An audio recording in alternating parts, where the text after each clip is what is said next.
Test, test, audio test.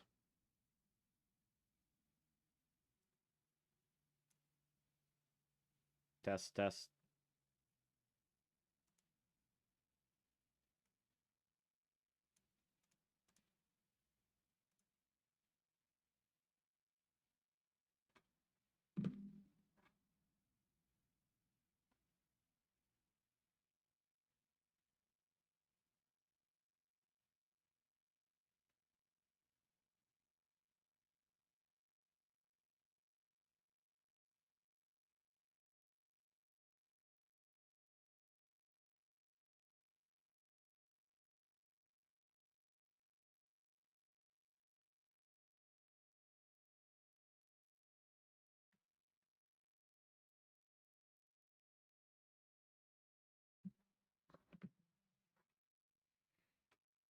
Uh,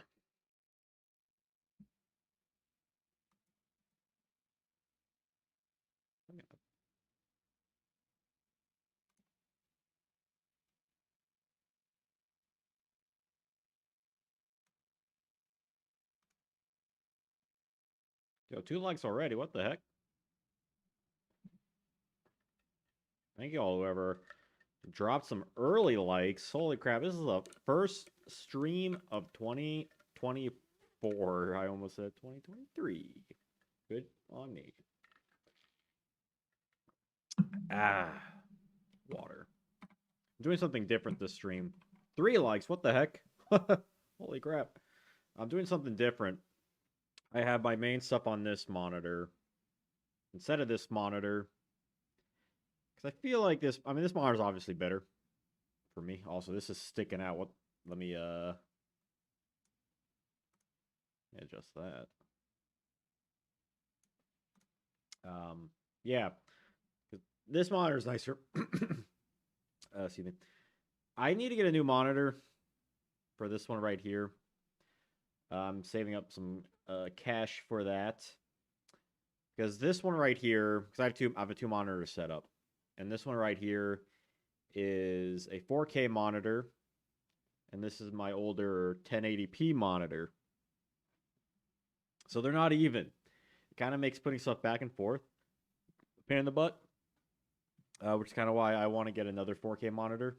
Yo, Rocket Cat, what is up? Welcome. First chatter on the stream. But yeah, I'm saving up my Patreon money actually. months of saving up so I can get a eventually afford a second 4K monitor. I've contemplated getting like one big like wide monitor, but you know, I kind of like the 2 monitor setup thing. I suppose like if one breaks, I'm not like SOL, you know what I mean? But I think we're having a pretty fun stream today. This is an idea I've had in a while, but I just haven't. Yo, Goldstorm, what's up? I've been here for a little while. Precise feedback. Yeah, first stream of the year. Welcome. This probably should go on for a while, but of course, like all my streams, will be available on my channel to watch afterwards. But yeah, I was gonna do this stream idea, the LOB cards, for a while now, but I made those like the best and worst like cards in the set for this Metal Raiders. So I wanted to have those be posted first before I made this. Yo, Ink, what is going on? Welcome. GHHE, what is up? Dissolve Rock is the best. I don't care. Yeah, we got a lot of got a little scummy cards to go through. But it should be pretty fun though. I mean, how do you even begin to rank all these vanilla? This is why I like my more like my scripted video, because I could really break down for y'all like a general rule set of like what is defined as a bad card. Or at least I was more defined within my worst Metal Raiders cards video, but you know, it overflowed to this one. Yo, Voluta, what's up? Welcome. So this, I just found this on Tier Maker. And we got S, A, B, C, D, which I think is fair. Is fair enough. I think we can do with this. One nostalgia aspect of LOB that's still untapped is archetype expansions of the other field styles beyond Yumi, Upgrade Mountain, Yami, etc. Lots of potential for fun. Well, let's think about this. Yami, we have. I mean, it's not the same, but there's like Mystic Plasma Zone. It's similar. I guess Canyon is kind of similar to Wasteland.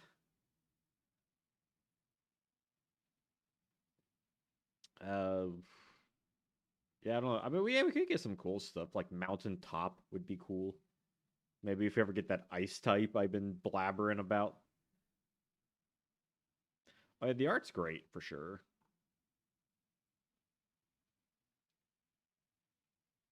So how do we want to kick this off? By the way, we're almost at 5 likes already. One of these days, I'll have a consistent 5 likes in 5 minutes, but until that happens. Yeah, it seems to get like retrains or recolors sometimes.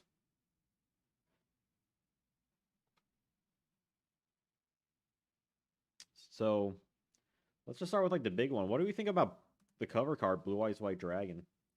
Also, I should probably change the art to like something LOB related, right?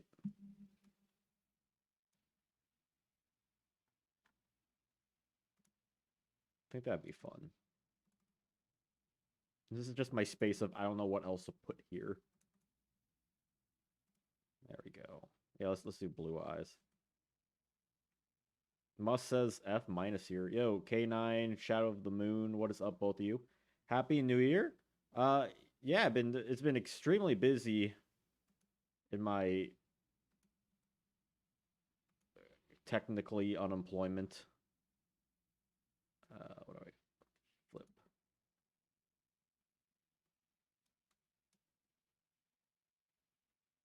Elliot, what's up? Sandstone. Oh, that's a topical monster. Hope y'all's New Year's has been doing good. I kind of want to get back into like my weekly streams for y'all. Nothing beats the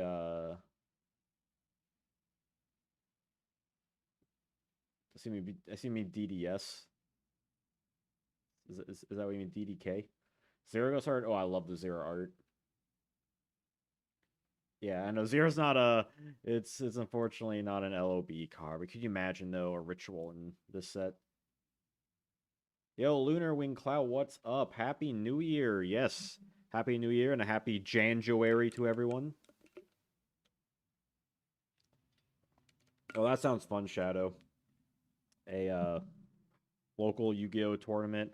I'd like to do more of that stuff. Just not enough of my friends play. I have one friend, but I have to like yank his chain to play. Kagemusha, for some anime. Oh, is that like a lore with Kagemusha? I guess there's like the Kagemusha Shadow or whatever it was called, Six Samurai. I really did Kagemusha. Kagemusha and for just like random vanillas, Kagemusha and Theory Seeking I've always been a big fan of.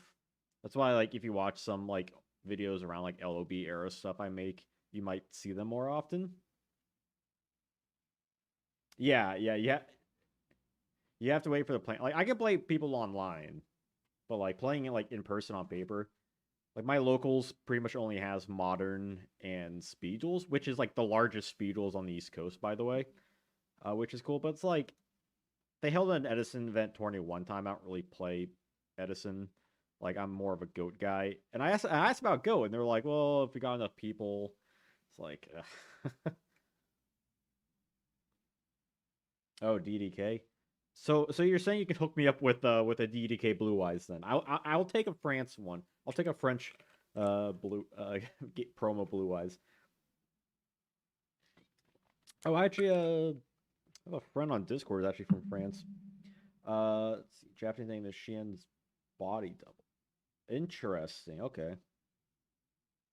Yeah, I wonder if there's more about this blue flame than first realized.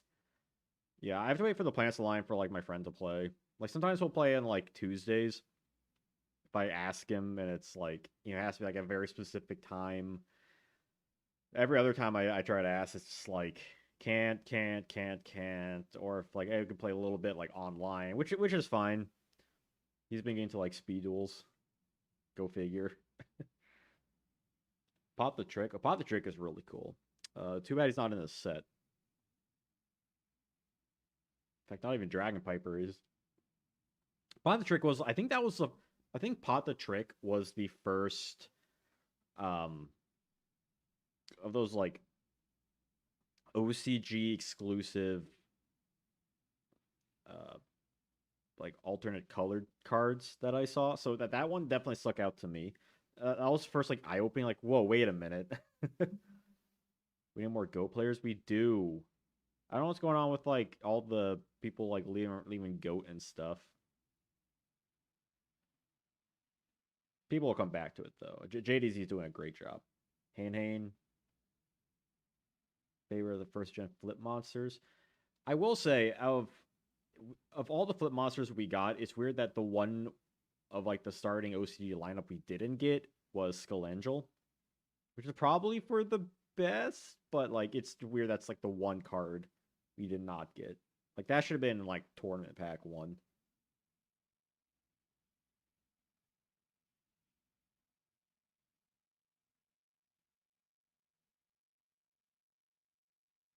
Oh, you mean the Kaiba? Oh, the starter deck Blue Eyes. Okay.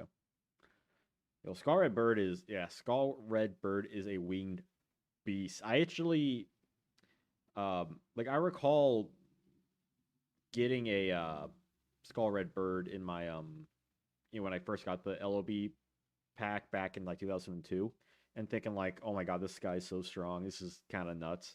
I mean, at that time I had starter deck Yugi, so it wasn't like the craziest thing, but I guess in regards of looking at a pack and the other cards you had, it was kind of solid. Dorade Solaris, what's up? We are judge. Um, no, it's not gonna be based off of like art, but it's gonna be based off of just like overall use. We will keep in mind stuff from like an historical aspect. Keep in mind some stuff from a modern sense. Yeah, Scalangelo and Stardeck Pegasus. Yeah, that would have been fine. I think it definitely feels like that would have been like a TP1, TP2 card.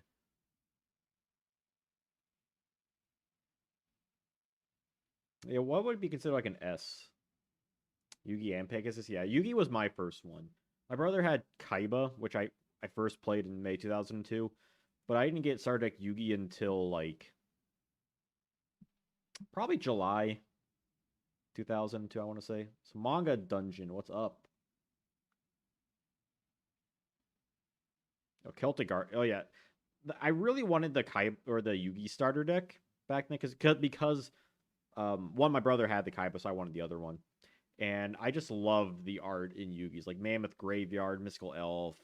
Like he just has like really cool looking cards, which makes sense. It's from the manga, right? Cards a D. If a card gets a D tier, it was bad before the TCG was a thing. I usually try and keep the OCG out of it, and I think we're gonna keep the OCG out of it because like there's a lot we could say. Like I could say Fiend Reflection #2 is better than others because of OCG. Pot of Greed. Oh, you drive a hard part. A monster egg with brown lettering? Really? That's interesting. Definitely share a picture of that in my Discord for sure. I mean, first I'm just gonna throw these here. I'm not putting them here, but just so we have them on the board. The power cards, right?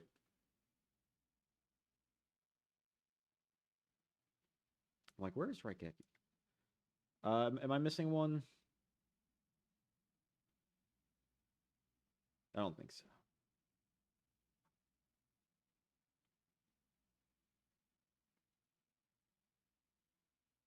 Oh, yeah, like if it was good just in 2002, like, well, yeah, obviously have that. So I feel like S tiers, it's like, you know, the cards that stand the test of time.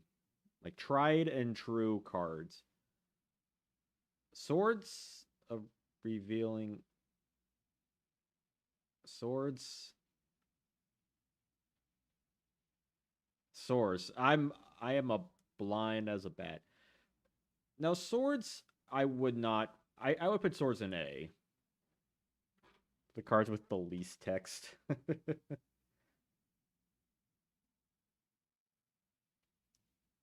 Wow, a few months old by end of O2. That makes me old. I mean, I'm not like old. I'm not 30, but not not 30. Just wait a few months though.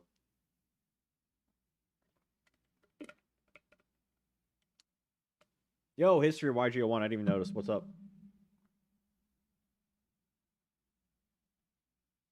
Yeah, I know it's like a lot of reprints, which is why I'm like I was saying that which is why I was saying earlier that not that I expected Scalangel to be in the set more so than like that's why I was saying that would have been like a TP1 card. Because that's the thing is like you can't really put these in some of like the main releases because they were just imports more or less. Poly is hard to rank since on one hand it's the only card that actually is integral to function of the game, but that function is essentially worthless until MRD or PSV. 34. You're saying I'm saying you're old. Hey, I'm for the record I'm 29, so that's within orbit. Yeah, high tier cards. I mean, there's definitely the cream definitely rises to the top, right? Like obviously, like these, I would say for sure are. Also, it's kind of hard to like keep in mind where the screen is, where this is at. So if if I'm talking about something you can't see, I think this should be like where it's defaultly set up.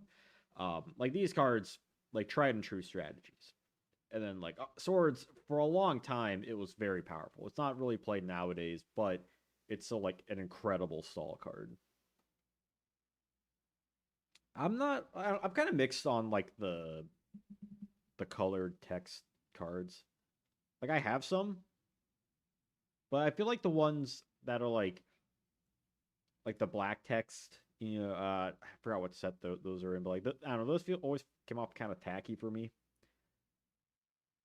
I guess it kind of like translates. Or some are kind of cool, like in theory. If there's like a card that kind of fits a little more thematically, I'm kind of down for.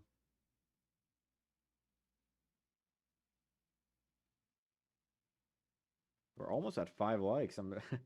I'm surprised how many chatters are here. Usually these are pretty calm, but I'm trying to keep up with this. So my apologies. Red Eyes. Oh, Red Eyes is so cool. So what's up, Forever? I remember seeing Red Eyes in like a mall kiosk back when those used to be like popular.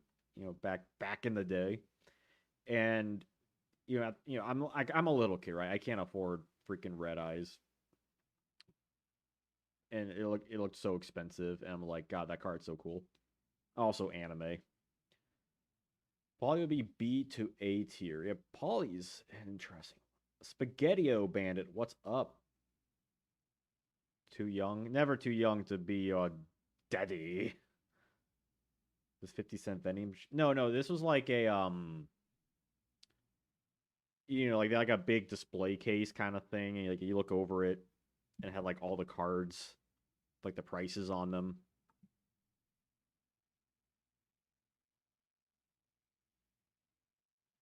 Yeah, that's 10 likes. Holy crap. Holy crap, Lois. Uh Yeah, the thing with YouTube, all right, this is some like I've been doing YouTube for like almost 10 years. I think I know what I'm doing. Um, the thing with YouTube is that people watching when they hear like, oh, like the stream, like the video, subscribe, ring that bell. It sounds like like a eBaying basically, right? And it sounds kind of like shitty to say. Like no one really likes saying it. However, it actually works.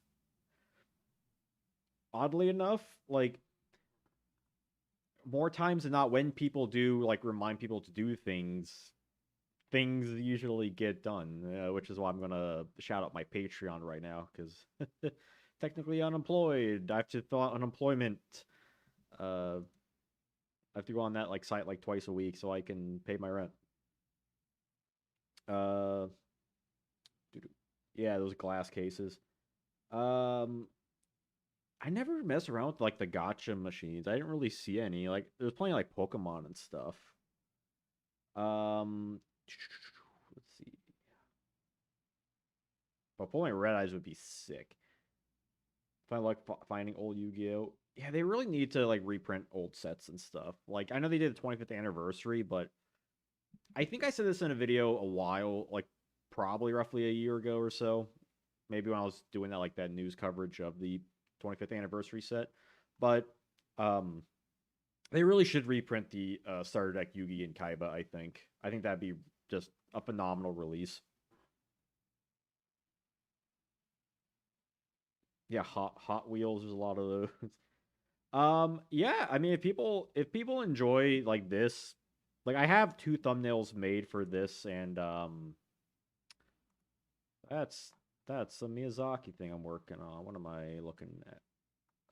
But yeah, I have a thumbnail made for like this and one for Metal Raiders. And if people like it, which I mean so far everyone is, like yeah, I'll do more. But the reason why I put this off for a bit because I wanted to release like the scripted videos first.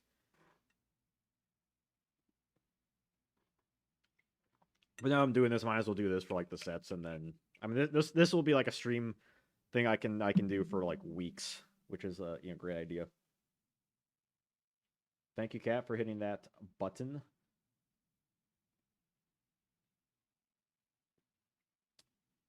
Mystical Elf. Oh, yeah, I really love like a lot of the just like the high rarity stuff in this set. I mean, some are kind of questionable. Like Polly should have been a lower rarity. Pot of Greed, like Pot of Greed and Polly, I think should have swapped rarities personally. Where does Polly go? Yeah, I haven't messed around with customs, but they seem cool though. I just prefer like legit spending the money for that. Trade for a stop defense. So back in the day, I almost traded a Mirror Force for a humanoid slime. I think I ended up trading it for a Master Restrict, but that was terrible. I think Polly. I could see an argument for an A.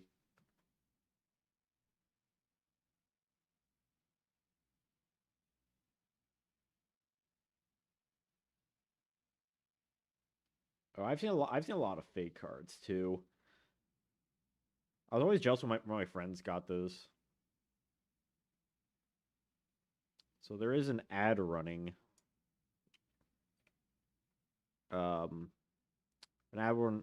There's gonna be an ad in about a minute. So heads up.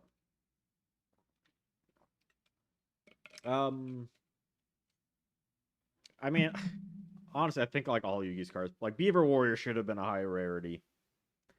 Hey, look, I know ads aren't fun, but I gotta pay the bills somehow.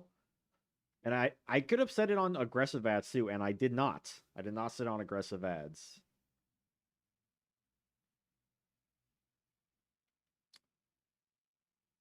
BA. So binding. Oh yes. So an ad's about to play, so I will wait till that runs through.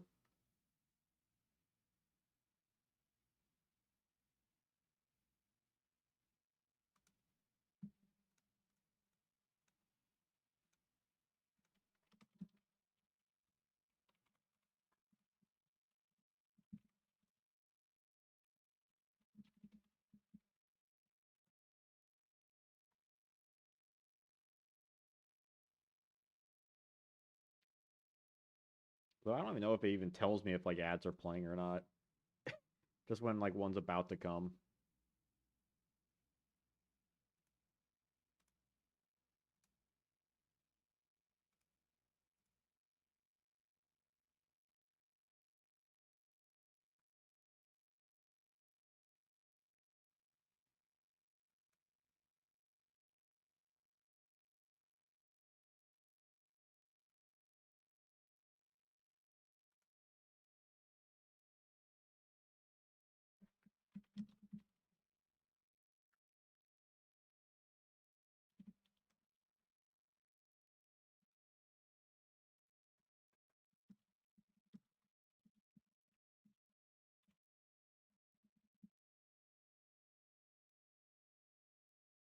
Yeah, it said it was gonna play for some people, but like it's not telling me anything otherwise. I don't know. That was weird. But what are we thinking about Polly? Because like Polly could.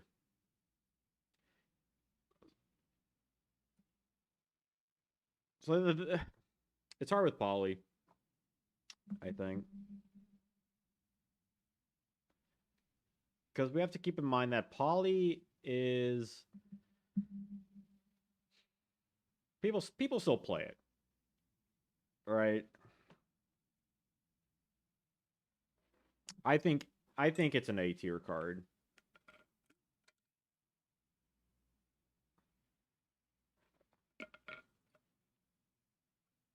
The thing with Polly, even though like yeah, on release it was really bad, it did pop. It does pop up like once in a while as just like the most catch-all fusion card there is.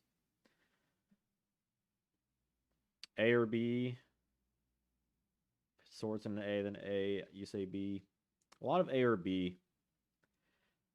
Again, keep in mind this isn't just like in regards to like only this. This is like the card as a whole.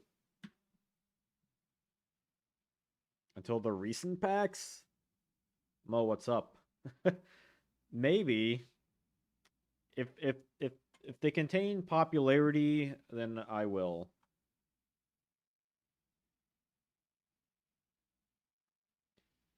If the it's a poppy of all fusion but doesn't do not compare other thing is like do modern decks play this? I think like doesn't Heroes play like maybe like a copy of Poly? Like we still see it in like I don't know if I want to include like speed duels on this. Um, but it is a card that like ah shit.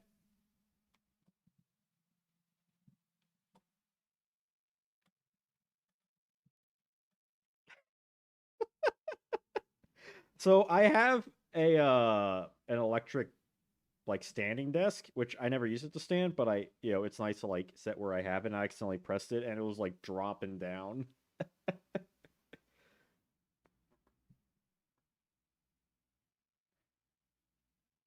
Yeah, I'm gonna say A tier, even though like not every format or every deck gets like great in, and a lot of cards have their own fusions nowadays. It still can show up, and even in like a variety of formats, you could still play it and stuff. I think the fact that it is playable in basically every format, I think says something for the card.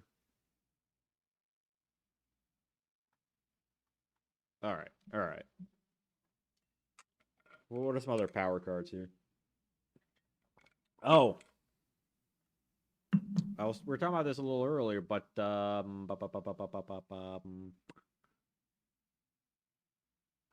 Blue Eyes. Where do we drop the cover card of the legendary Dragon of Destruction? Where do you drop this bad boy at? I could see an argument for A or B. No, this is one of the alternate art Red Eyes. I think it's like the gold rare, like the recent gold rare set. See, Blue Eyes can still see play. It's not as heavily used in like Blue Eyes decks. Like you still maybe see like one or two copies. Um, but the thing with Blue Eyes though is that like I think otherwise, like historically, you saw it in 2002 because that's just what people had. But other than that, it wasn't that in just like the Blue Eyes deck. Hot take, but it could be B to S tier.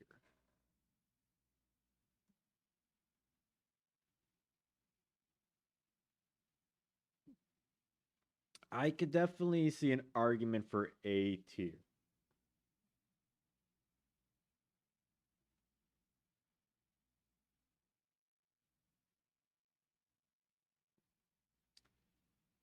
Yeah, like historically, people played in 2002.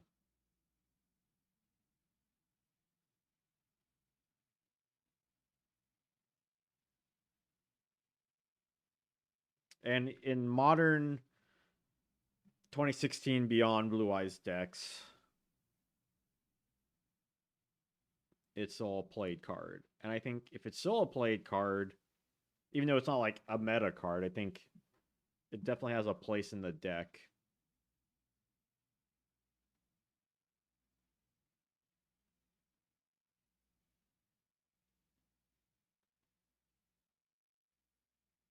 Okay, yeah, I think A is a good spot for Blue Eyes.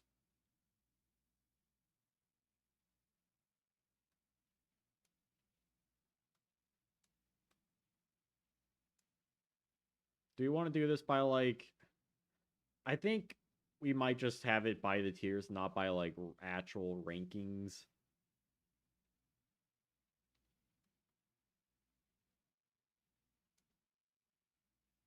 Dark Magician.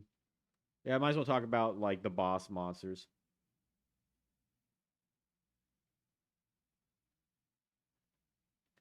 Dark Magician is a little trickier, just because like the Dark Magician deck has never been as high tier as Blue Eyes.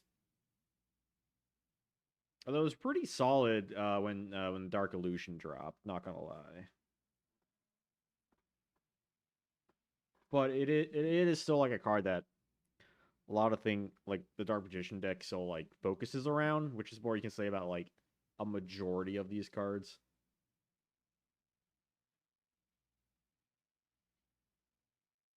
Well, there is Dark Dragoon, but is that because of Blue Eyes or because of Dark Magician?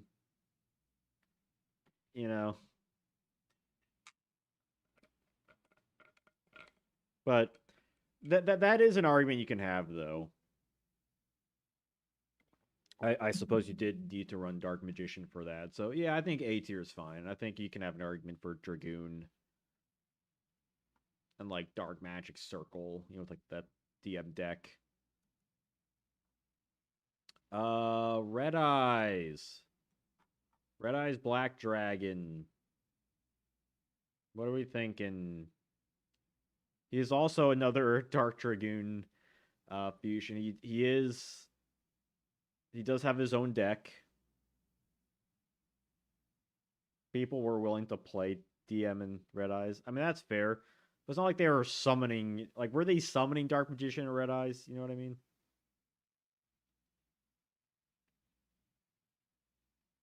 Red Eyes, I'm a little more tricky with. S tier, S tier. I don't know. Yeah, Joey has a power of friendship. I mean, I do really like Red Eyes. Um, I think I think the A tier is like a lot of it has been cards that like are still used to this day. I think the Red Eyes deck is like, yeah, well, it's not like meta. It's still like a playable deck. I think the question is here actually is like, what do we define as like a B tier? Is that like a trap hole, right? Or is trap hole like also an A tier?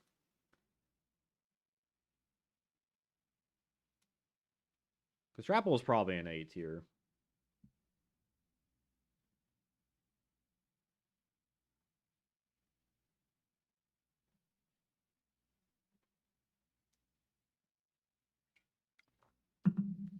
Because trap hole is just like like for a while it was just that it was the trap card, the premier trap card. Exodia, yeah, in terms of like technically an essential card. Where are the other pieces at?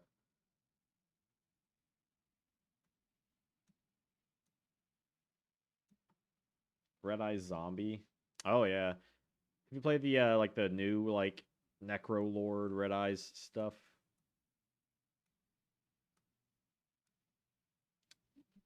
Yeah, like Exodia has to go together. I mean, technically speaking, you could theoretically drop these down because like this is like, but no, I'm not gonna do that. B can be like good at its time. Possibly.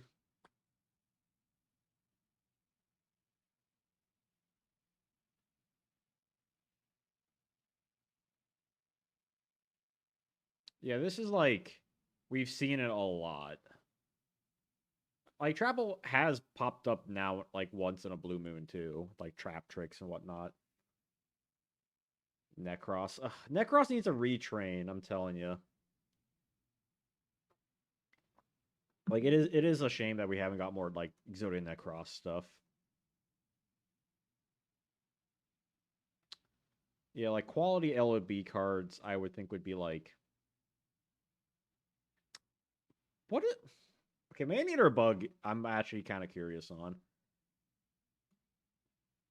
Is he like the start of the B tier or is Maneater Bug A tier? Yo, PJ, what's up?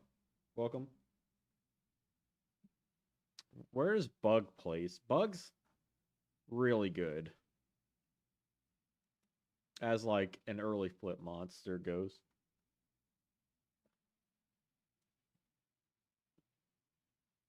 I don't think he's gonna see as much play as like these guys do.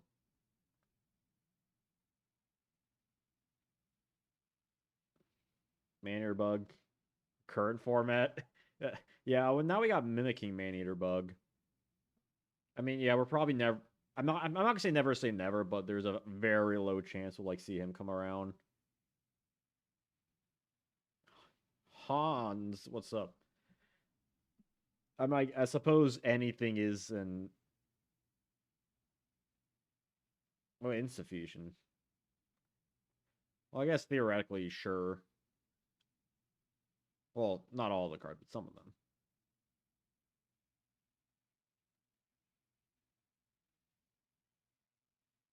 Yeah, I think cards like Giant Soldier Stone would be like a B tier. Uh, yeah, probably like the Defenders. Where's Harp at?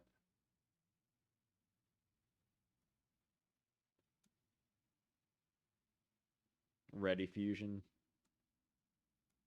Where's yeah, let's drop Yurubi and Skull Red Bird. It's like these are a solid B tier cards.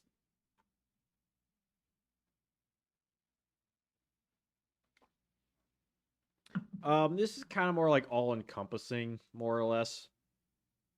Like we're just considering like all like the main factors in the TCG. So what's up, Kaio? Like these cards, like Dark Magician has the Dark Magician deck. It has like a whole dedicated deck around it. Or like Blue Eyes Are Dragon, Saw Play 2002 has a deck around it. Exodia is like that's a win condition. Trap Hole, you could theoretically see this card like be played in decks. A Skull Servant. Yeah, I would argue Skull Servant's a B tier.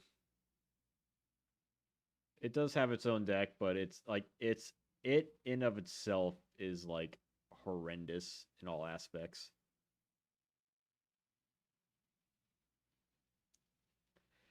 Yeah, I wasn't completely sure on Bug. I could see an argument for an A tier for Maneater Bug.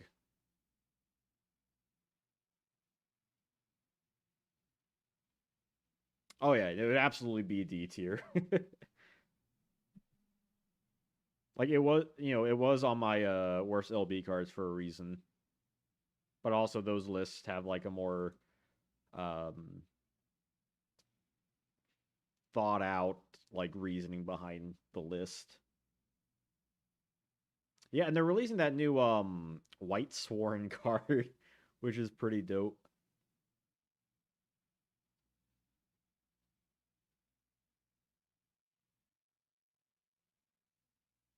Yeah, it did have the grass deck. But like Skull Servant in and of itself, like with Dark Magician, if you play the Dark Magician deck or like Red Eyes or Blue Eyes, like you're gonna be summoning these cards and like punching with them and doing or Xyz summoning or doing whatever. Skull Servant doesn't really have that by itself. A skeletal ghost, and we're talking about a skeletal ghost. What's the deal with that? But yeah, like skull, like this isn't King of the Skull Servants, right? It isn't like that kind of stuff. Like it is, like the card exists basically as a name.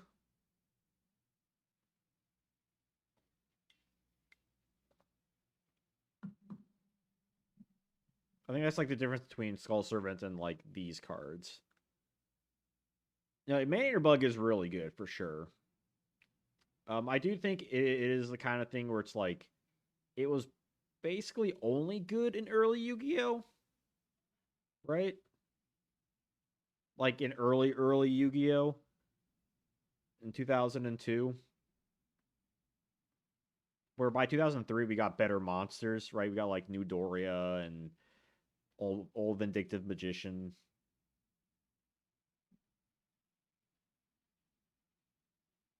They're very powerful numbers. Hey, but that was his grandpa's deck. We're talking about the anime. Master of Ham. I'm excited for that card. Celtic Guardian under B tier. Yeah, I could argument. I could see an argument for that. Two versions of the LOB cards. Maybe if we like, if we ever finish, or if I, whatever my cutoff point for these kind of things are, maybe we can go back. But that's a talk for another day. Was Man-Eater Bug played in like other decks though? Let me.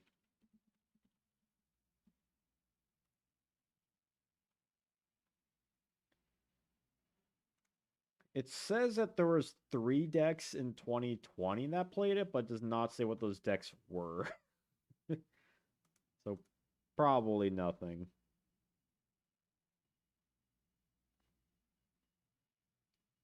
Yeah, D tier is like dead zone. Yeah, I mean, as far as I know, those decks could just be like random locals or something, or someone has like in the side because they couldn't find another card. But you can see a lot of cards like those. Yeah, what is considered like a C tier? Yo, L Cheshire, what's up? What is going on?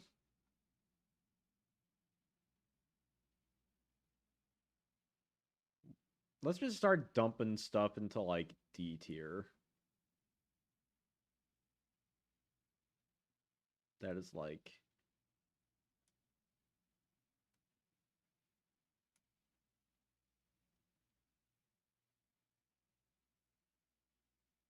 the field spells.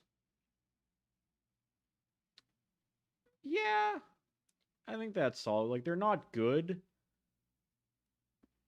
for the most part, but they're not like completely like they're not trash either. Though Umi though Umi though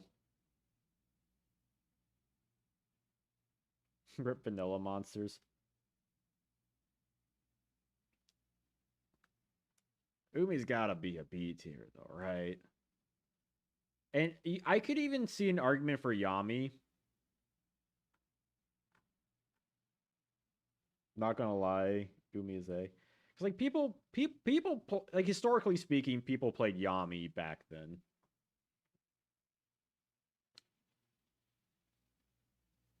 So technically, like it would fall in line with like cards that people played at the time, historically speaking. Maybe not to the degree of like Blue Eyes White Dragon, but like I think Yami is there's definitely an argument for B tier, even though like it's not played nowadays. Historically speaking, I think counts for something. I really wanted to make Wasteland work. I just couldn't.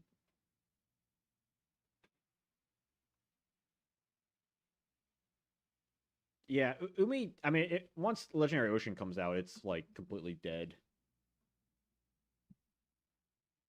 But we have seen Umi beat down decks. They were, they are a thing in Yugi Kaiba.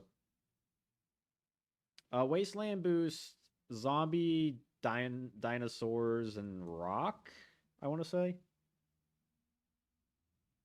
because Wasteland just translates to like desert, I believe, right? Like its Japanese name.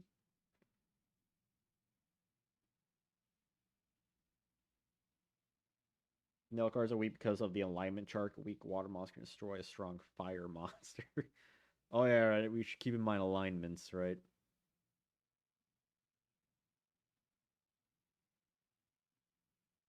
Let's see. Spike Seadra, you were terrible. Monster Egg. What do we? Yeah, I think all the like most of the vanillas. Like I was thinking maybe because of like fusions, but like no one's playing the fusions. Like I think it's fair to put like these guys, for like insta fusion and for like metamorphosis. Like theoretically, at least these guys. I think Guy the Dragon Champion is a little more interesting. I think Metal Dragon is just bad. That's one I think we sadly Guardians. I think Guardian Star sounds right. Yeah, I'm sure one of these days I'll end up streaming like Dark Duel stories. So can we get to 15 likes, by the way? Yeah, Gaia Dragon Champion. It's definitely stronger. You can summon him in like modern Gaia decks, and I think even like Chimera, like illusion decks. Forbidden Memories is an interesting case. People like it because of like the grind, I think. I like it simply because of the music, which obviously most of my videos have Forbidden Memories music.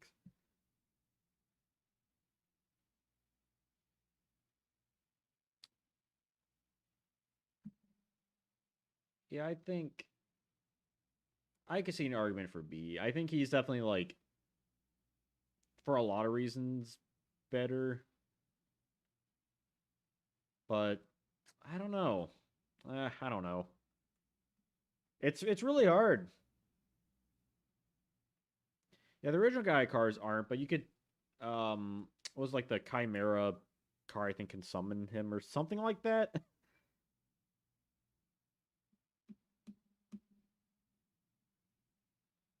Yeah, I'm avoiding playing Forbidden Memories. Like I own the game physically, but like I don't have any urge to play it because it's just so grindy. Like you have to play with mods, I think.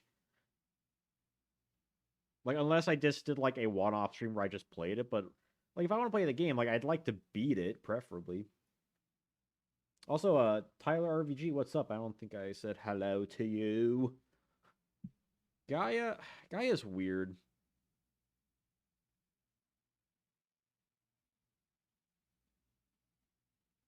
Like I don't think he generally sees play. I mean, like historically, like LOB stuff. I guess not historically, but like in a modern sense, LOB format. Illy, what's up? Made your Albaz deck. Hell yeah.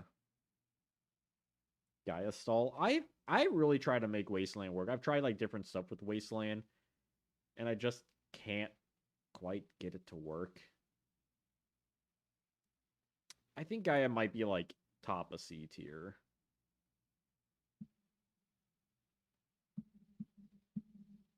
Mm. Falsebound Kingdom.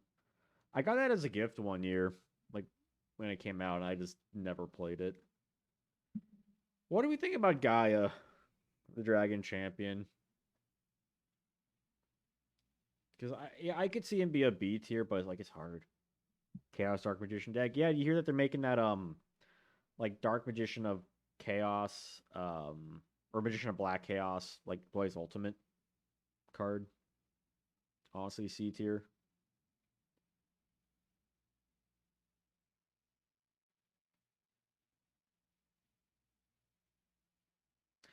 What I would like, and I'm kind of ashamed this never happened, was that it's too bad that when they were making that Dungeon Dice Game Boy Advance game, we did not get a PS2 version of it. I think it would have been really fun having like a console Dungeon Dice game. So EPA, what's up?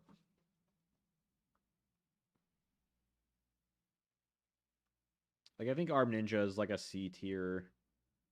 Hane. I mean, it's better than like, these guys.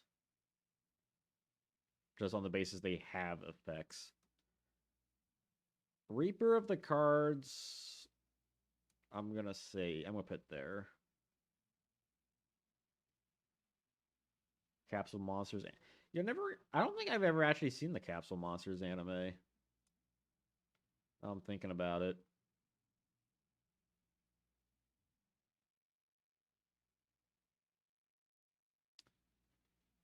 Two-pronged attack. Fusionist. Well, Fusionist you can use like Metamorphosis or Insta Fusion on.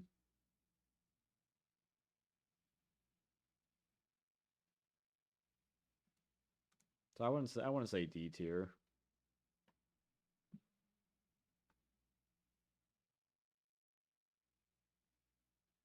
I think Curse of Dragons a B tier because it's like definitely the best one tribute monster in the set. Two prongs around D or C. Yeah. What's the deal? How come that was only an Asian English thing? I would have loved that. And like now, like getting Asian English cards from those things is a pain in the butt because they're all like sold out on like the few places that have them. Yeah, unfortunately, we're not keeping the OCG in mind just because I just want to keep this list a little simpler to make because otherwise I think we'd be here like forever.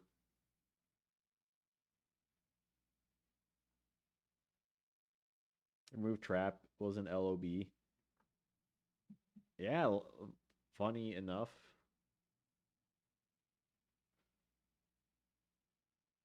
Remove Trap was a starter deck card.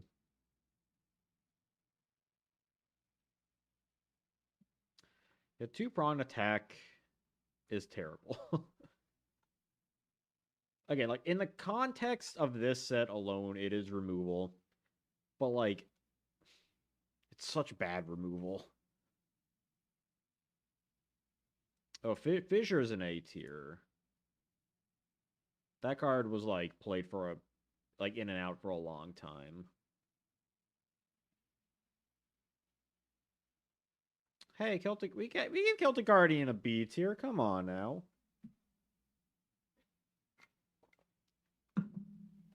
In fact, his witty brother though should be alongside him. We haven't done that already. Am I blind? There he is.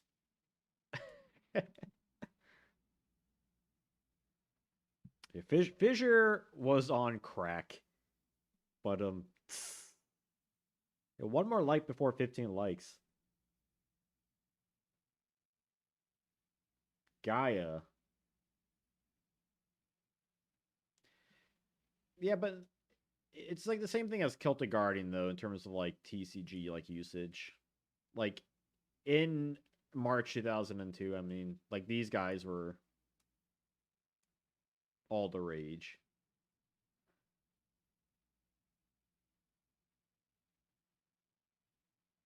Like I mean, I'm like I have that like Fiend equipped deck that I was gonna enter the tournament with, like the locals. Dragon Capture Jar. Dragon Capture is really bad. Like this ain't the OCG. Doesn't do anything. Remove Trap. That was. Yeah, Remove Trap's terrible. I think Remove Trap would have been like significantly better had it just removed any trap. Honestly, you're onto something, Hans. I think Hitatsumi Giant support, like, yeah, we got Opticlops, but we definitely need more Hitatsumi Giant stuff.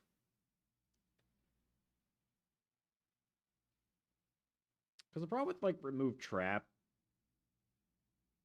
is that it's like by the time Metal Raiders came around, we got Heavy Storm, and then we got Mystical Space Typhoon, and then we got Dust Tornado. Trap Master by the starter decks. I mean, I can hit like any trap and be a monster. Yeah, Celtic Garden would be great too. We get once in a blue moon. Also, hell yeah, 16 likes. We like once in a blue moon, we'll get like a random ass Celtic Guardian card,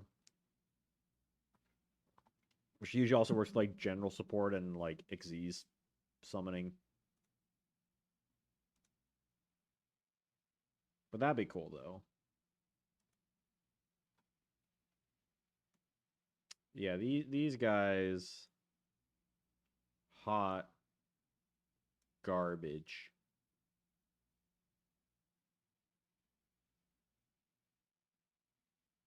Let's see what other one. Red medicine.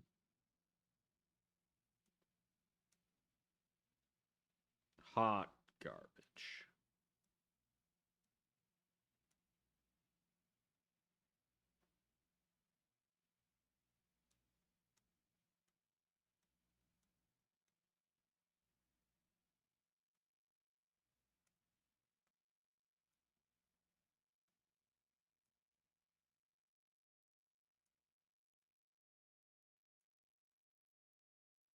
I'm just like dumping these cards. Gaia the Fierce. Well, actually, let me catch up with the chat real quick. Yeah, a lot of remaining cards are hot garbage. True. Gravedigger Ghoul. Yeah, Gravedigger Ghoul is theoretically is interesting. When Hungryburger and Ovox's prayer manage to earn support, sorry, these. I mean, Hungryburger is kind of like a fan favorite card.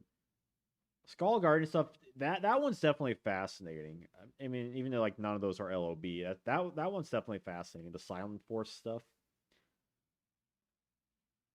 I think Final Flame honestly could, because we can see it in like burn decks and critter format. We can see it, right? Or my no, wait, I think that's Tremendous Fire. The Hungry Bird artwork, yeah, that's great. Which is why I'm not a big fan of like the new like Nouvelle archetype, because it doesn't have like that same fun like what the fuck energy that Hungry Burger has. But it's so cool. Hungry Burger has no right being a warrior monster, right? Like why is it not a fiend? It's a warrior. Like that was the joke of that was the joke of my poll today. Was like, hey, what's your favorite warrior monster between these two cards that are clearly not warriors, right? Move to waifus. But yeah, we could have had like evil fries and an evil shake. Instead, it's like, oh, let's have these like anime chefs and they're cooking food, and that's just kind of it. It's like, come on, give me more spooky, weird devil foods. Yeah, the whole Octane Hunger Force. Give me the meatball. As my friend once so eloquently put it, I laughed so hard, my meatball.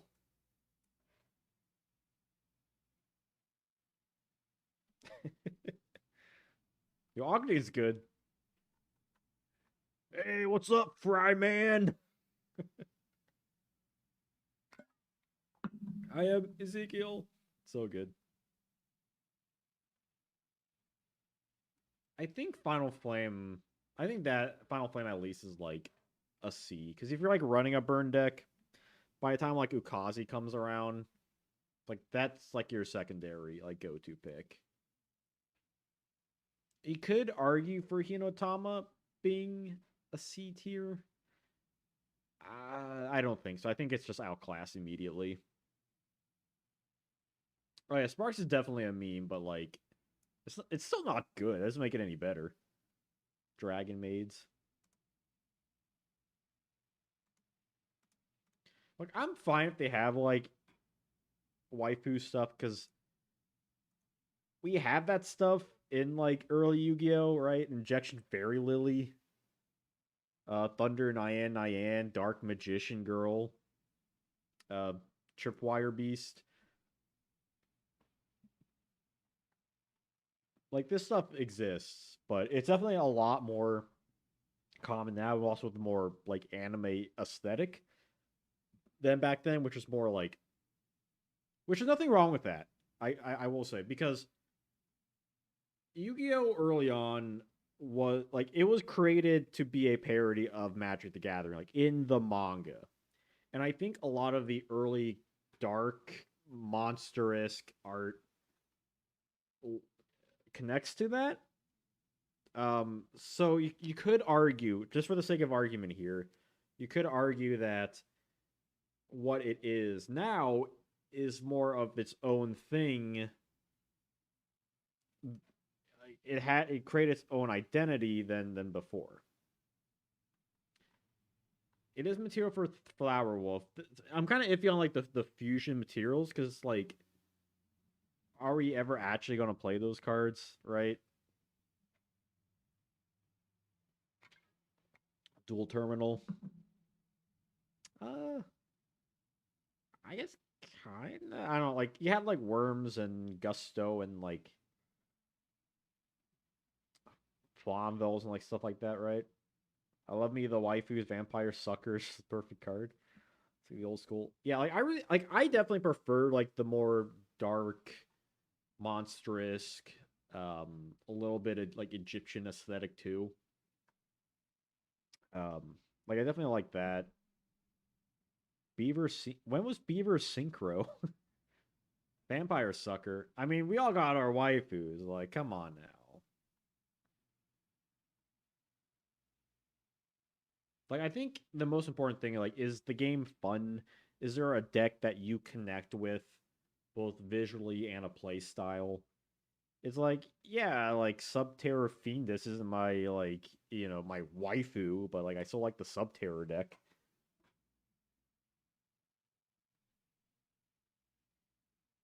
Anime aesthetic cards don't get censored as much.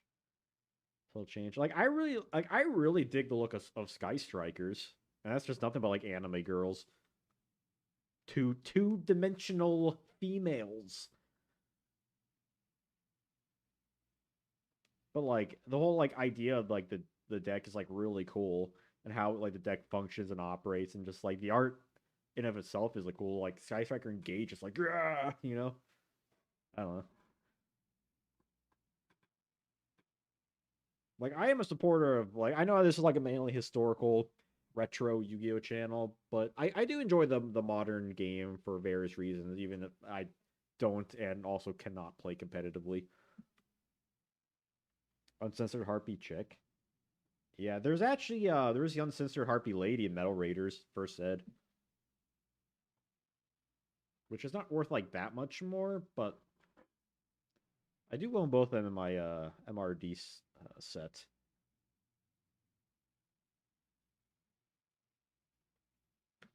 Yeah, I don't remember ever seeing a Beaver Synchro deck.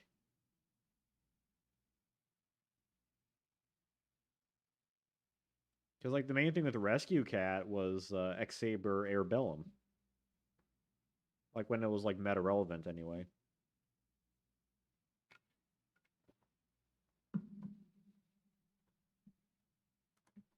I want to have to look this up. Let me see Silver Fang here. Silver Fang was using a spiral deck.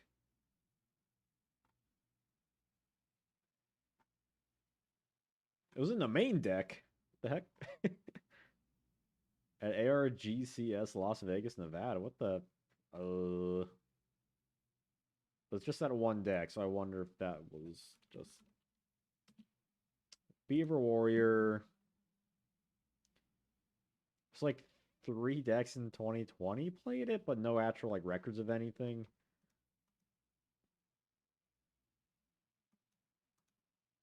I mean, I'm not seeing anything in regards to like top decks or anything of it.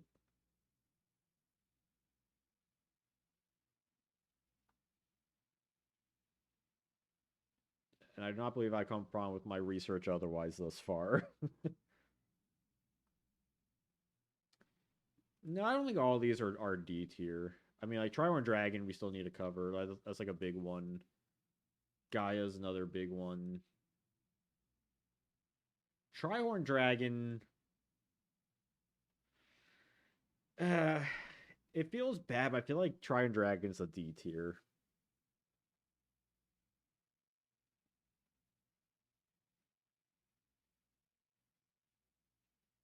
Like, it doesn't do anything, right? Like that Blue Eyes doesn't do, except that it's a dark attribute.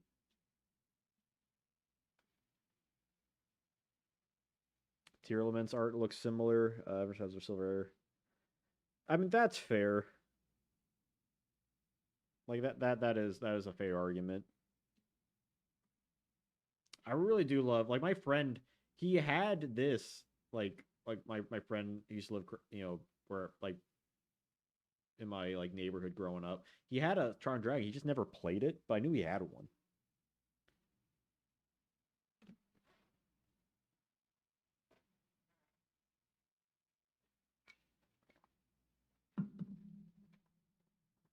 I mean, I feel like people only played it if they just didn't have like other blue eyes, right? Like like if they just got another like starter deck, like they were playing too, unless like they really wanted to, like suboptimal.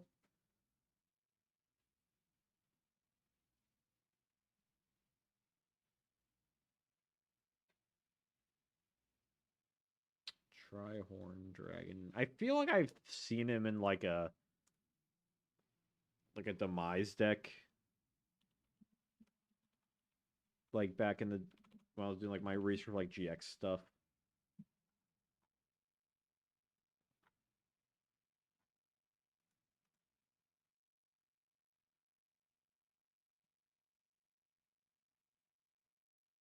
I'll put him in C. I just feel too bad putting him in D tier. Guy I think can probably go there too.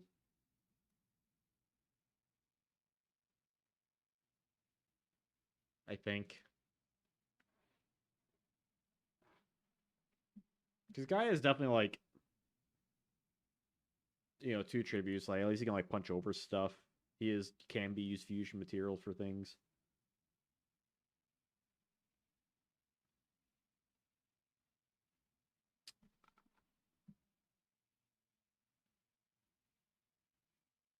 Let's see. The equip cards. I think at the very least, I'm solid with like.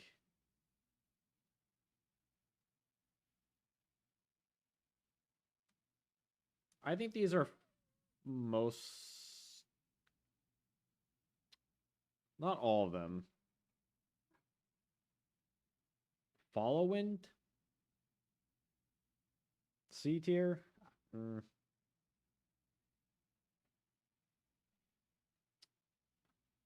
I feel like some of these can go in D tier.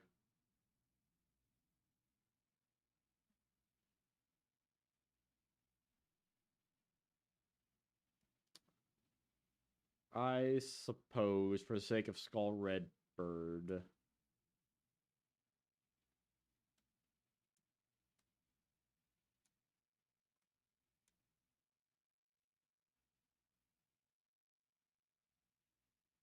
Unfortunately, Happy Lover was not in this set.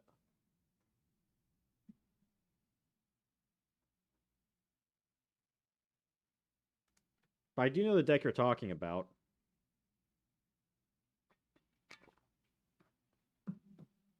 There was Petite Angel, but they weren't using Petite Angel because if it wasn't If they weren't playing Happy Lover, they were playing Mystic Shine Ball.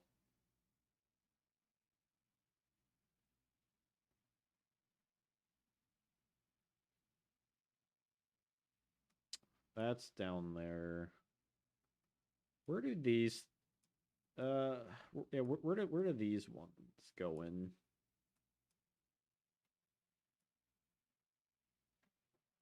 It's a little tough. Yeah, they're definitely similar. And we definitely need a reprint of Happy Lover. It is kind of funny how small like the S tier is. Like, I mean, this is like LB. Honestly, it's shaping up a little not as one side as I was anticipating.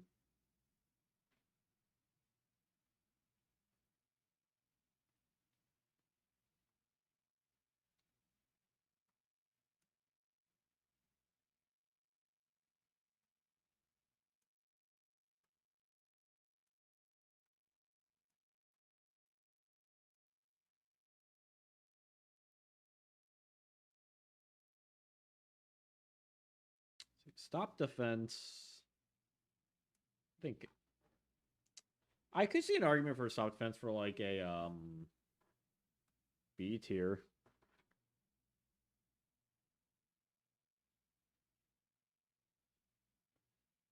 I mean, technically speaking, like a majority of these cards could work with something, right? Like, yeah, you could run Sandstone with like Soul Exchange or Monster Egg with Moon Mirror Shield. Is Stop Defense a B tier card?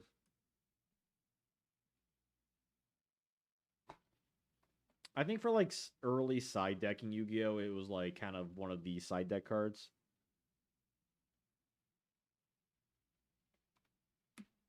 I think it has a more utility argument than like these do.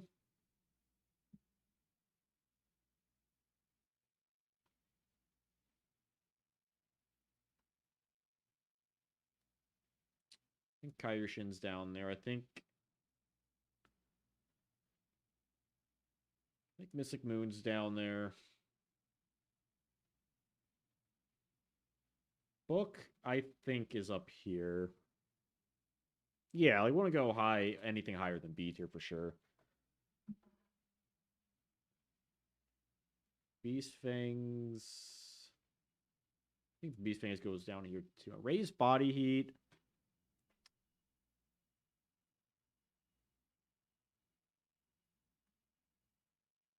I might put up here because of Urabi. Yeah, I know it's not the OCG. Like otherwise, like we consider some things like Beast Fangs. But I think this is a fair split of like the theoretically usable equips to like ones that just didn't really have any like good targets.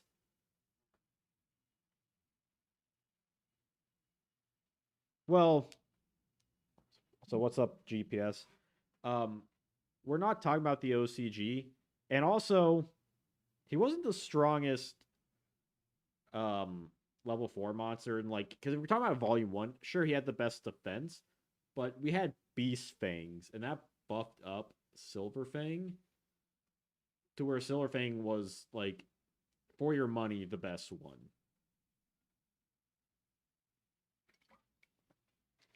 And that's like something to like note.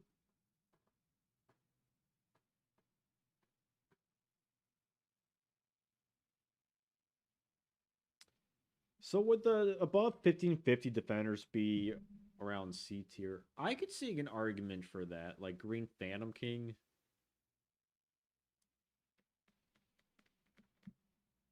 I mean, if we're like comparing them to like these cards, right? I think the problem is that these guys were also introduced in the same set, which are just like better, but like obviously they won't go to these guys won't go to B tier. Um, my OCG brain saying like, oh, this card's like good though.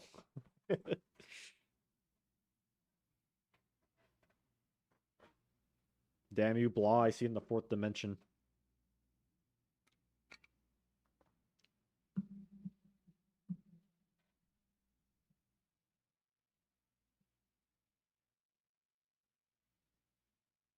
Sure.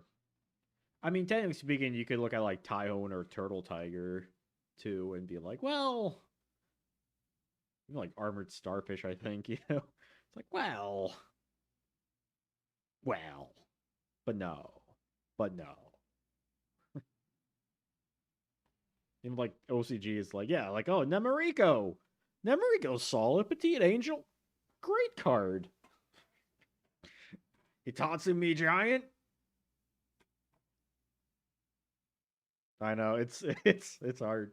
I again like I'm keeping like not just OCG, but I'm also trying to keep Speed Duel separate, like strictly TCG, because otherwise I feel like this would be like really warped in a variety of ways for like the modern person. Now maybe if we ever if we ever did like an OCG set like ranking thing, if people would be interested in that, that's a different story. But I would like to get through my Yugi OCG series first, in which the next episode, which is Booster One. Oh, that'd be so different. Yeah, the Booster One video is set to be posted. I'm gonna say on the 21st, and then I'm currently editing the one for February, which is very exciting. But I mean, even Beaver Warrior, honestly, I think has like solid stats enough, like comparably. 1200 attack. It's like whatever, you know. It's poking damage, 1500 defense. Like it can block a chunk of things.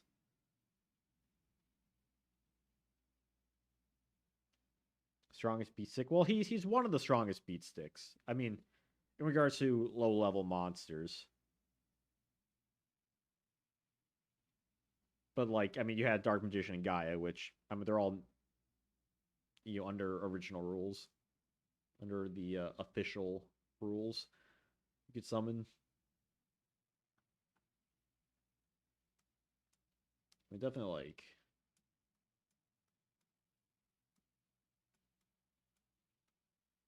to put like the obvious.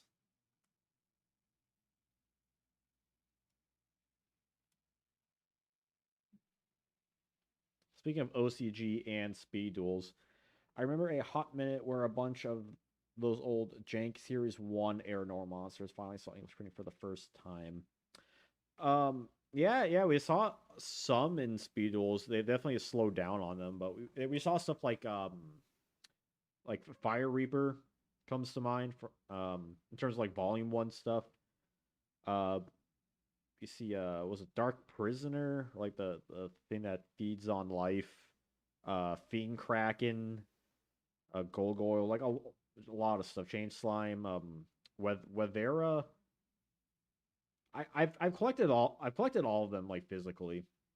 Just think on top of my head. But yeah, then we've gotten like a good chunk of them, which I really enjoy. Like I really wish we got more. Like we finally just got Fiend Kraken. I'd love to see like the Horn Imp or Gate D or Pot the Trick or Tenderness, stuff like the what was the Tristan one, the soldier dude. Like there's definitely a lot we could still get, and I kind of wish they did reprint like a big OCG set, but in TCG.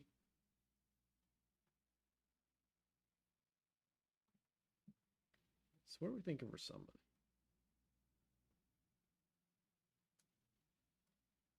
You can probably go there.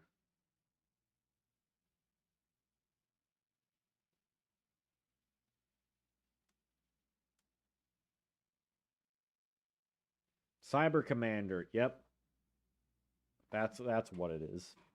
And I do own like most of these like in OCG, in my OCG book. I don't own like a ton of OCG cards. There's definitely ones I'm like, oh, I really want to own that one because like, when are they ever going to print that? Like, I still have my OCG Fiend Kraken. And a couple alties. I like to get more of the OCG alties, but you know, technically unemployed at the moment, which got a Patreon, whichever direction I'm pointing. So check that out. So where do you want? Are these all D tier? Does Lesser Dragon? How much attack does Lesser Dragon have?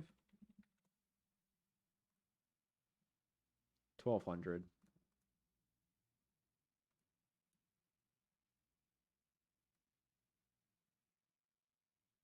Silver. I don't know. I think I need more convincing for Silver Fang for that. Like we have like Trial of Nightmare. Okay, so technically like LOB on release he was good.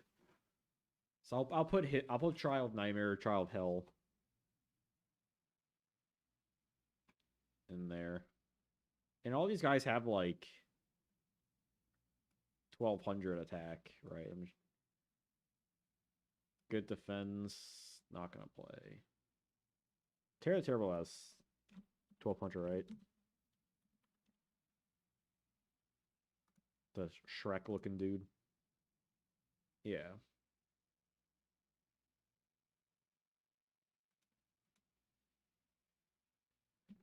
Yeah, we're not including OCG in this list. Otherwise, yeah, things would be a bit different for some of these cards for sure. Like Beaver Warrior, honestly, like I don't hate him in like LOB. I think the problem is just like there are generally better cards. But I feel like I've like made a deck where I have like a bunch of like just crappy decks though. Do I have any with I put Beaver Warrior in?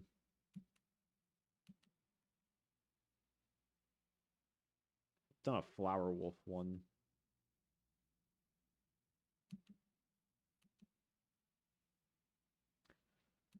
I guess technically Flower Wolf is argument enough. I mean, you have a stall deck, but I don't think that's gonna. I mean, maybe if I ever do like an OCG set thing.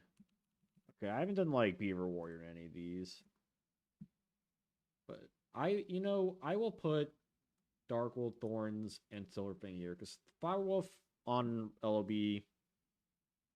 not the worst.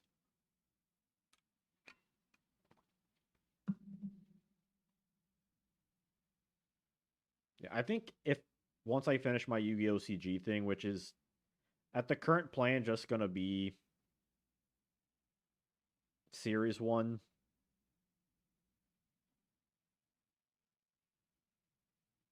Yeah, but like, was that actually like play competitively though? Because I don't ever recall it.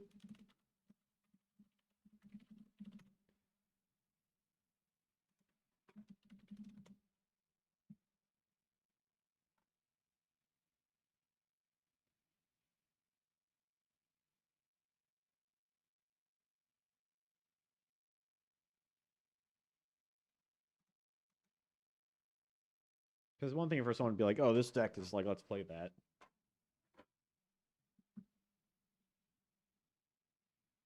But like, I don't recall ever like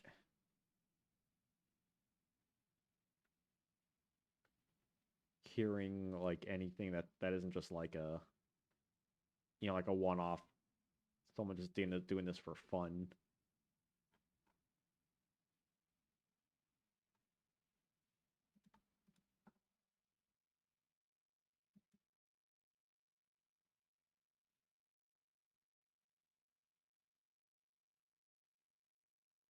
When did it see play? Like what year?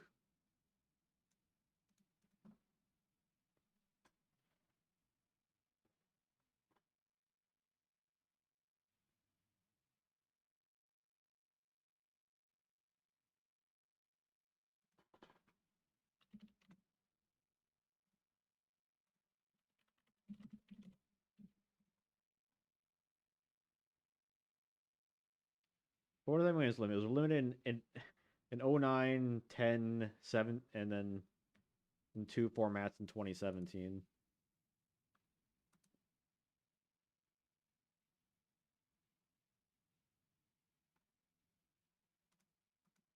Like I need some sources here. I need some sources here.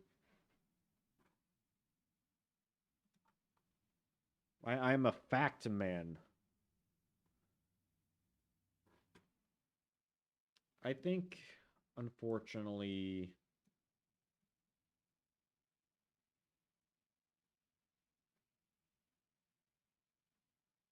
but I don't think it was actually played in Edison because Edison was an event. Like it wasn't like, a span of time. Like it was one event in which Rescue Cat was not the play deck at that event.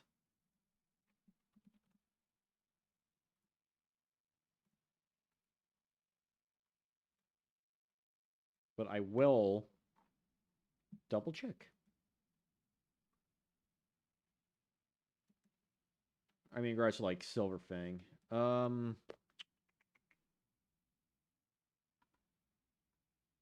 Yeah. I do not see Billy Break. Was Billy Break running Silver Fang? He was not.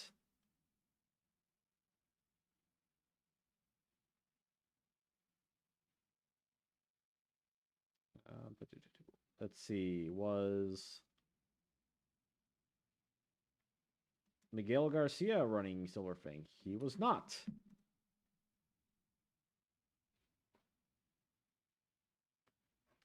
I mean, I could make a video of saying, hey, look at this stupid fucking deck. Right? Like, I can make a deck tomorrow being like, hey, I built this LOB Green Phantom King deck because, hey, this card has 1600 defense, which was hard to get around in LOB format. Right?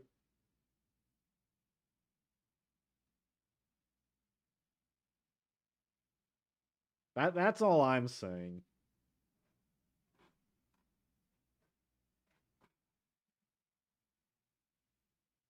Or like I can run like Beaver Warrior. Beast Fangs was a good strategy. Oh yeah.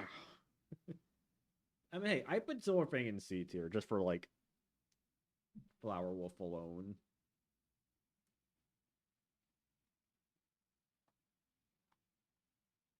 Because it was like the best low level fusion monster early on. And that gives it slight more edge than like these cards. I mean, I am almost tempted to put these guys a C tier.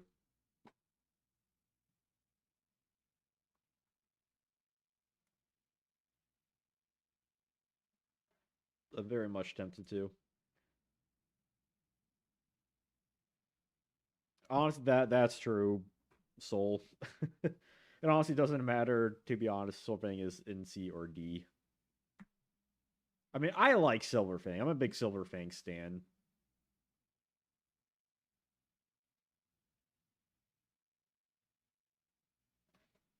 I mean, these like all these cards.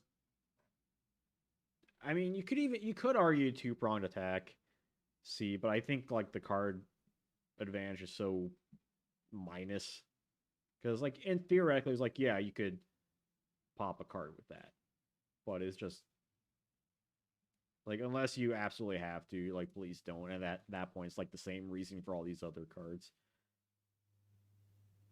And I feel like unfortunately Beaver Ward and Green Phantom King lose out because like yeah while they do have good defense, the fact is that we have so many good defenders. We got 4 great defender cards already. So even if you didn't have like one, like you could like max out on like all these and be fine.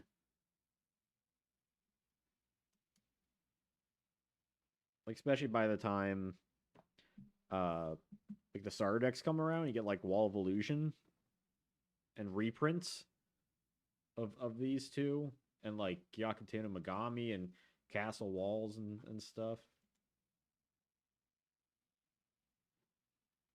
I mean, it is my tier list, but I try to be objective, like in my videos and stuff.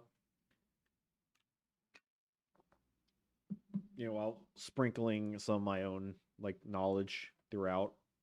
But like, I don't want to do a tier list and just be like, well, I think Succubus Knight because she's hot, you know?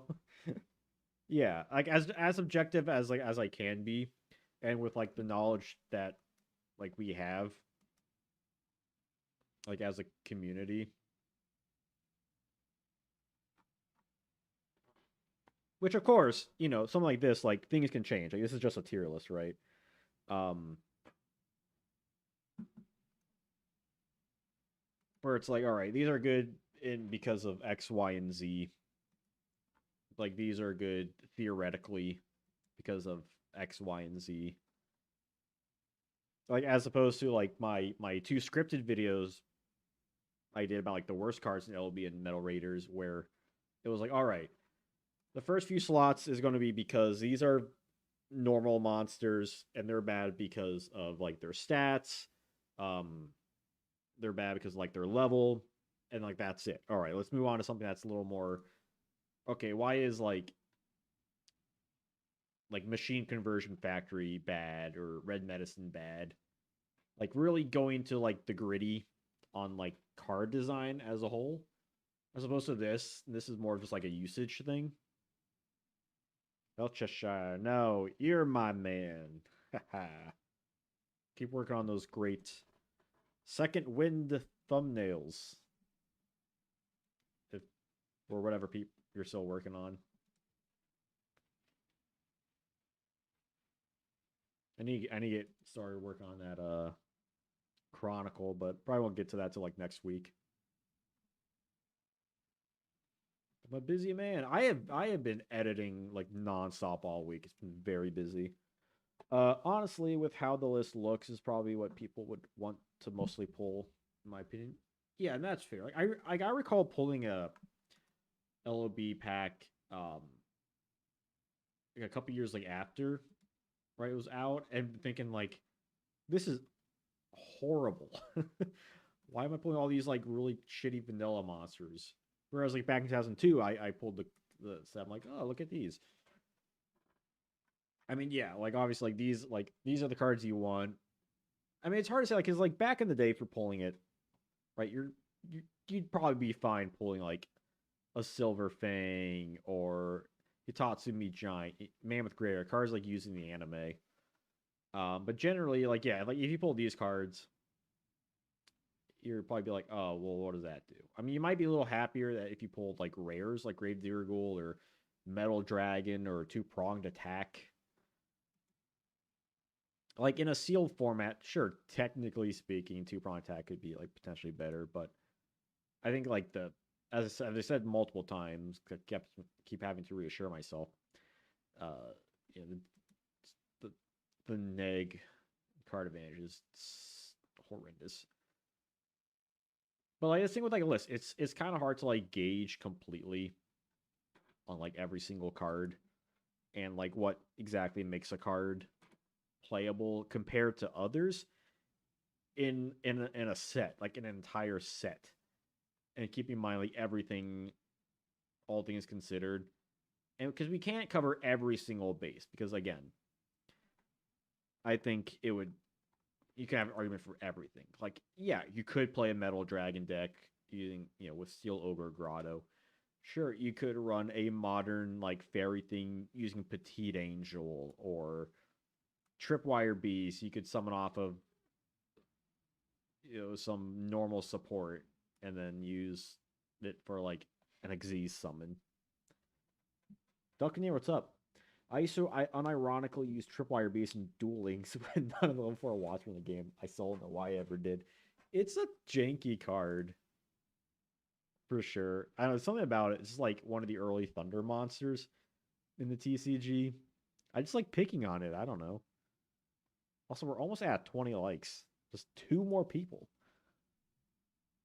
I mean, there's a lot of cards like I think it's fun to use, like Tyhone or Beaver Warrior, Green Phantom King. I mean, Feeding Reflection number 2 looks dope as fuck. And this is not even keeping in mind like OCG stuff. Like, sure, in the OCG, like Dark Gray was meta, but we're not talking about that. Daniel Villas, what's up? Do you remember the old Yu-Gi-Oh card smell? Keep up the great work. Thank you. I do. I wish that came in a bottle. I sniff every single pack I open. And you should too.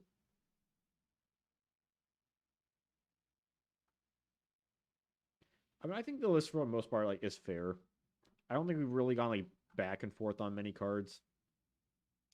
You know, keep in mind like what is like played, like we could still play today, what could be played today, what was good back then for the most part. I mean, Skull Servant's like kind of when it's a little tied more like these cards, but it's bad for its own reasons.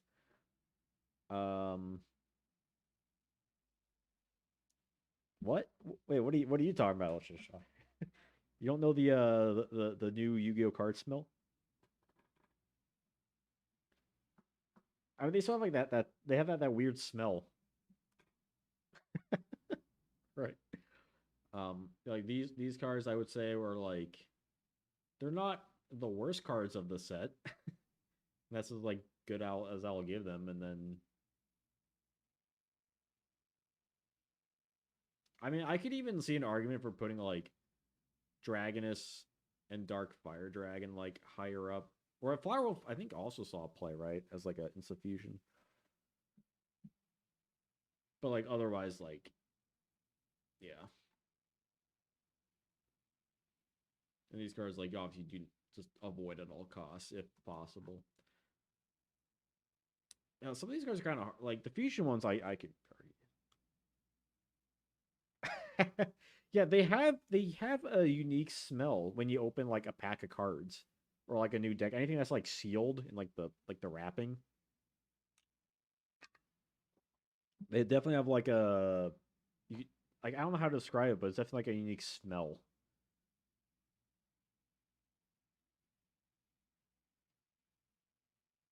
A mix of immediate viability and long term viability.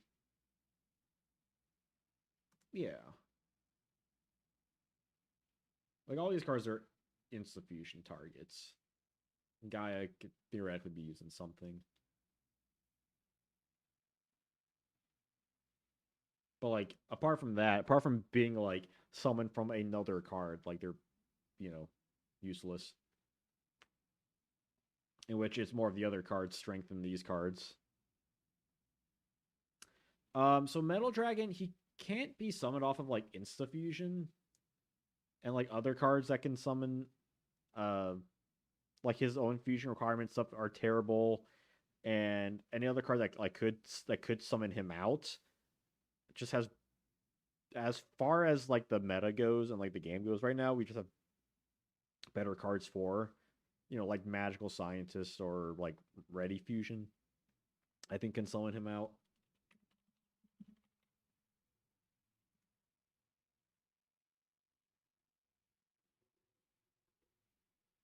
Yeah, like you could theoretically do something with Ready Fusion, but like I don't know, like compared to like how Instant Fusion works for like the lower level monsters, they just have better versatility than Metal Dragon does.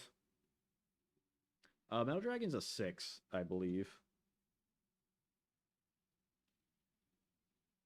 Whereas like Guy has like really high attack and can be summoned through a variety of ways.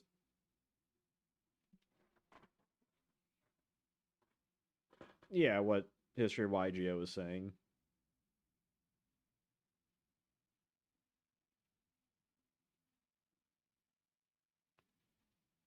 Like there's just way more like uses you could have with these guys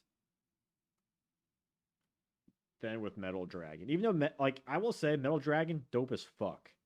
I actually have a merch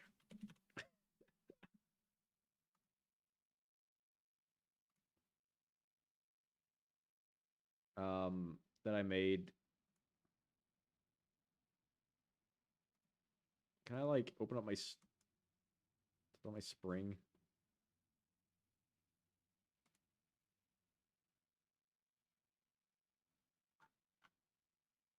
Where do I go to my shop?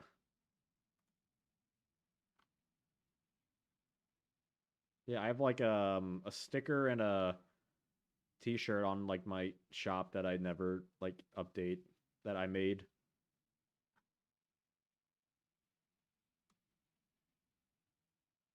Yeah, look at the. I made this. It's very fancy. Yeah, like Metal Dragon could be using Yuki Kaiba, but it's still not good. Like we have better fusions anyway.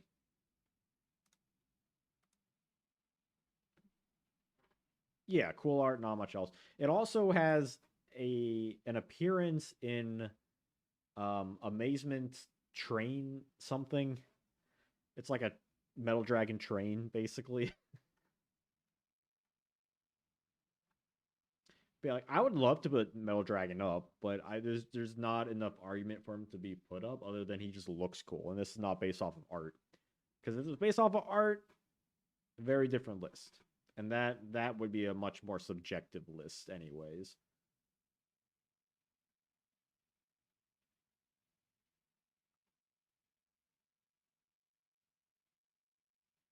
I am tempted to boost the fusions up though, just because like they are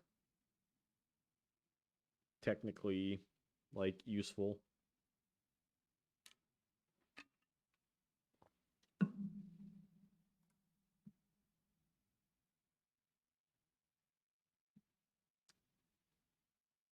At least like some of them, like Dragonus, like Darkfire Dragon.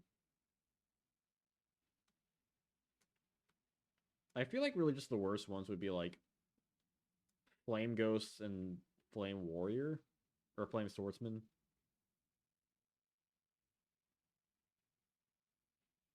But I think it's fine. It's fine.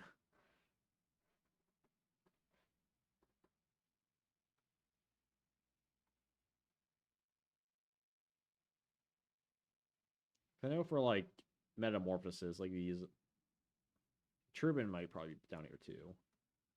Um, these would be your premier level 3 and 4 for metamorphosis, and these saw like instafusion stuff and like meta decks.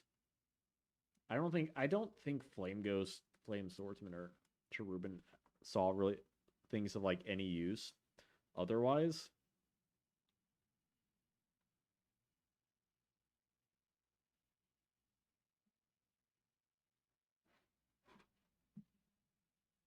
that's kind of thing with these like basic fusions. That like theoretically anything could like pop up where all of a sudden they're useful.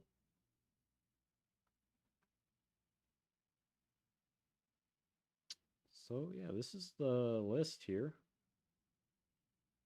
Pretty cool, huh?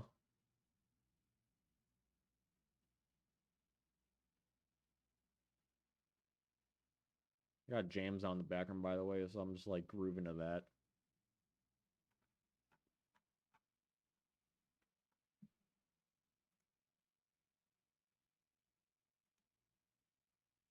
All right, well that's the whole point of the stream. So if anyone just wants to like chat for stuff, feel free to chat anything, I guess.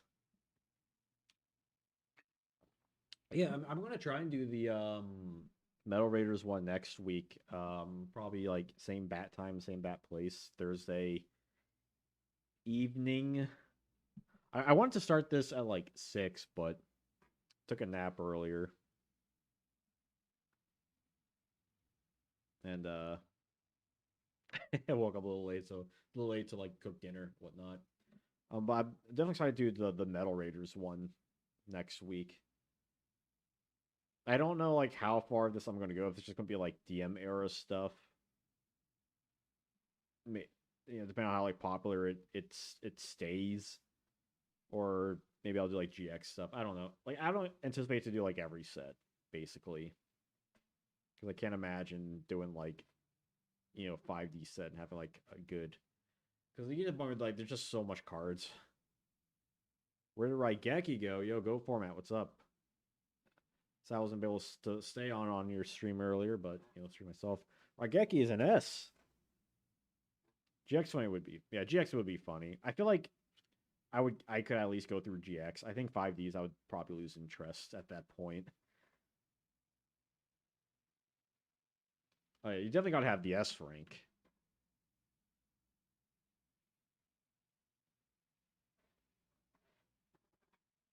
The Power 4.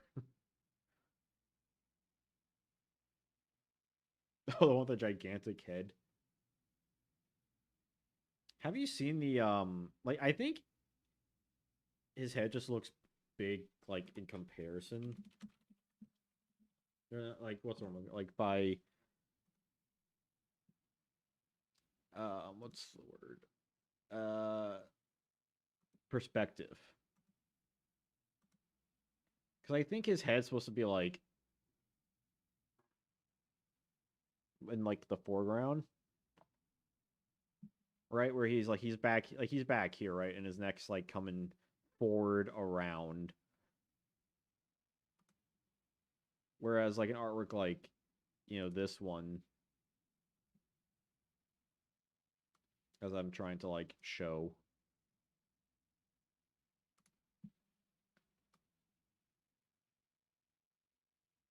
Oh, the Takahashi one. Yeah, like this one, I think he's closer. Like his body is more like leaning. I don't know. Am I making it? Is this weird? If I do Jax, do I do include duels packs? Probably not. But who's to say?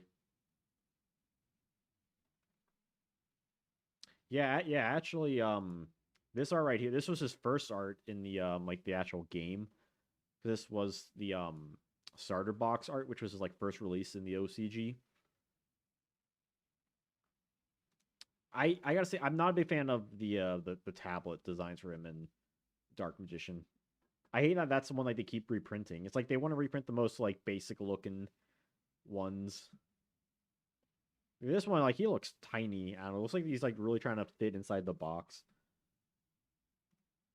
This one's kind of weird, but I get it. It's manga.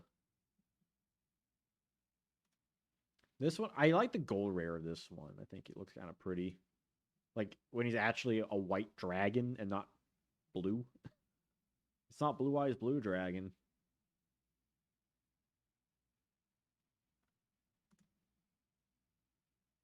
Yeah, got the Takahashi. I mean, some of these are like basic Takahashi, but you know what I mean.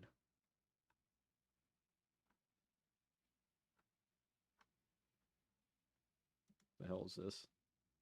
Oh, that's weird.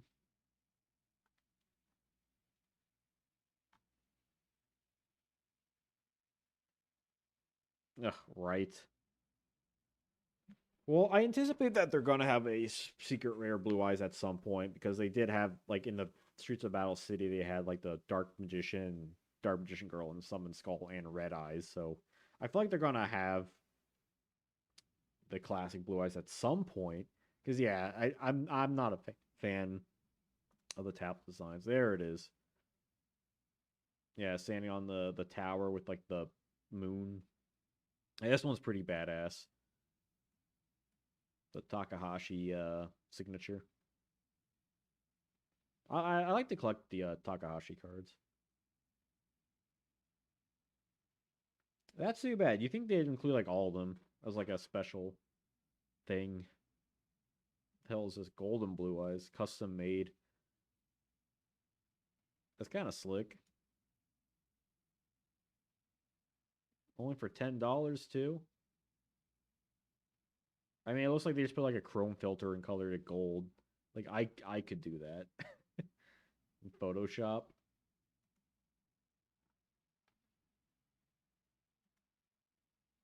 The gross maximum gold rare. I heard someone. I don't know if I heard it somewhere, but someone like said like gold rare is like cheap rare, and that just stuck with me. As terrible as that sounds. Yeah, there's another Blue Eyes Golden. Is this just like a thing people do? Blue Eyes plus Stardust Dragon. Once per turn, you can either gain a effect of a monster on the field or inflict piercing damage equal to one of your opponent's monsters. What? It just doesn't. It just automatically inflicts piercing damage? That's interesting. Ooh, you can get a what? This is so weird. What is with this? This one looks kind of cool. Like just like the pose.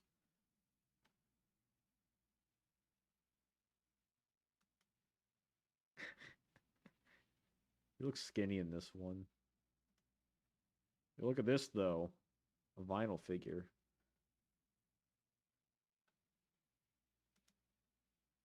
Little plushies. Yo, I should have some Blue Eyes White Dragon plushies.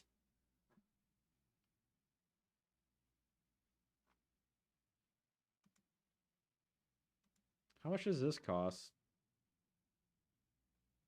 Yo, can someone spot me $30 for this Blue Eyes White Dragon plushie? Real quick.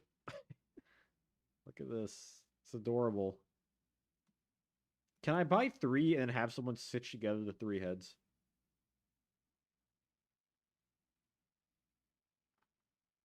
Oh, they got like Kaiba and Dark Magician too. Whoa. Hold the phones. Isn't there a Blue Eyes Toon Dragon plushie?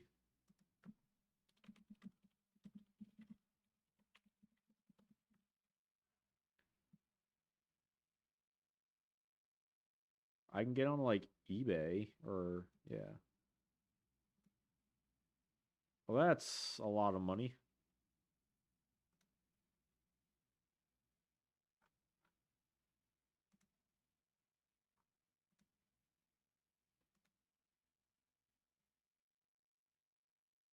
He's so adorable though. Look at that box.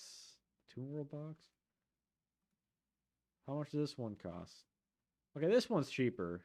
Is this like China though? California. Yo, can someone spot me $30 for a Blue Eyes Toon Dragon plushie? Look at them hands. Look at them hands.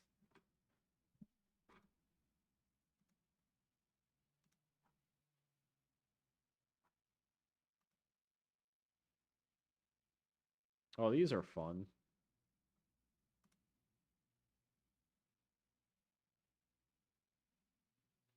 Yo, Toonstone Skull looks pretty cool. Gotta say.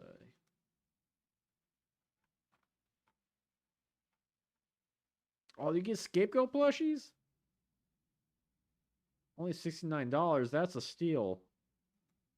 Hold the phones. Look at these. Are they separate or are they stitched together? It's a set of 4, so I imagine they're separate. Yeah, they are separate. Yo.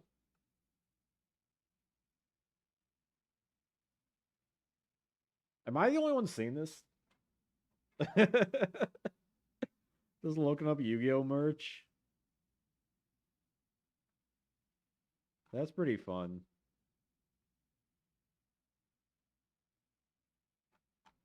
I want more Yu-Gi-Oh merch. I don't have like any Yu-Gi-Oh merch. I have like a poster. You get like all those little things on it. You get a whole set? This is the whole set? Oh, there's a Magic Karibo one? Yo, what? Oh, it's a Blue Eyes with a little Kaiba. Look at that. Oh my god! I was at this like Japanese store, like fairly close by the other week. It has like a bunch of like Japanese like products, like snacks and foods, household stuff, and like merch and all that. Couldn't find a single thing of Yu-Gi-Oh. It's astonishing. I was pretty disappointed. I'm like, man, I would even buy freaking bootleg cards. Like, just give me something, man. What's this? A marshmallow. I can squeeze a marshmallow in person. Yo, got a Karibo. Oh, is it a time wizard? Oh my god, it's a time wizard. Time magic. Look at his little limp rod. It's so tiny. Look at his googly eyes.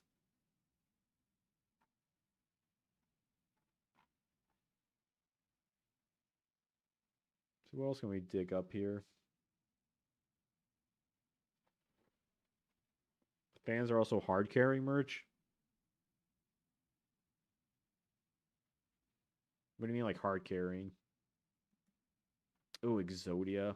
Oh wait, Moki Moki, yo, what? There's a Moki Moki one. Moki Moki, man. Oh, that's great.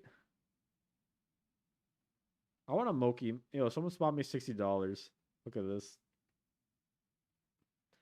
I'd be terrified if Moki Moki ever decides to open up its eyes. I have nightmares of this. Well, there's like a bunch of Moki Moki ones. This is incredible. Oh, they even put like the little sky in the background. Like the fans would make their own. Oh, yeah, they make their own. It's a sad world. If I had like excess money, if I got paid, I'd be like, yo, hold on.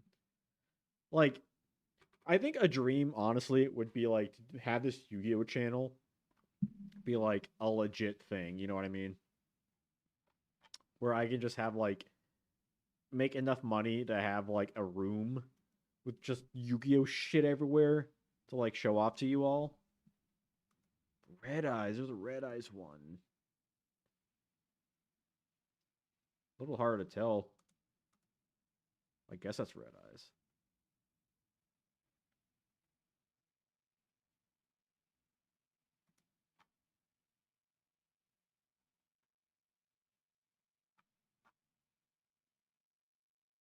Oh, there's a Rainbow Karibo.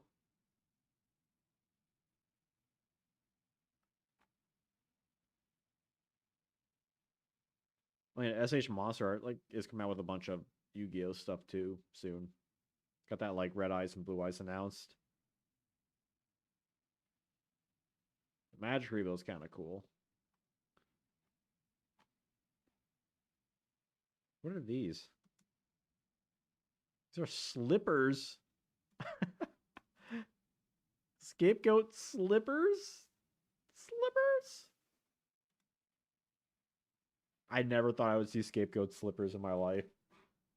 But this is a first. Incredible. What's the size of them? 11 inches? I don't know what that means for American.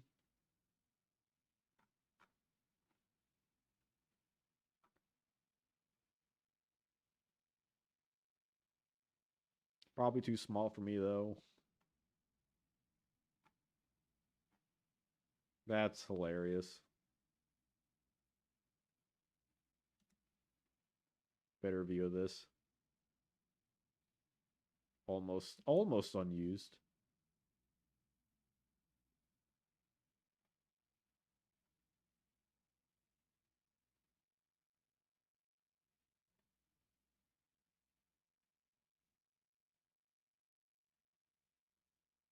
I don't want to measure my foot.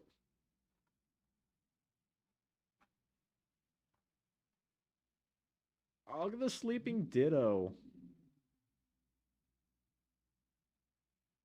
Yo, what's up? We finished the list. I've just been like looking at Yu-Gi-Oh plushies, and they're kind of amazing. You got like scapegoat slippers. There's like Blue Eyes Toon Dragon. There's like scapegoats. There's a dual disc thing.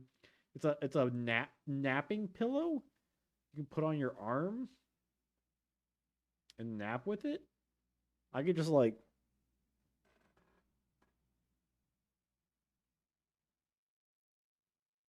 yo, most seriously, what's up? Ditto Disguise. Yeah, so just to re-show off the list, this is what we ended up with. It's not like card by card. Um, and like obviously some things you could argue could be a tier up or a tier lower. Unfortunately, two prong attack. Now I could be argued, but I think the problem with two prong attack, as I keep saying before, if it's the only removal you have, sure, it can be usable, but it's just like if you had to pull like any cards, it would be like on the ones like, oh, this is actually bad if you think about it. Like it's annoying. Like yeah, can't get over it. Yeah, I wish this guy had got like his own like retrain. Like that's not the current Thunder Dragon archetype.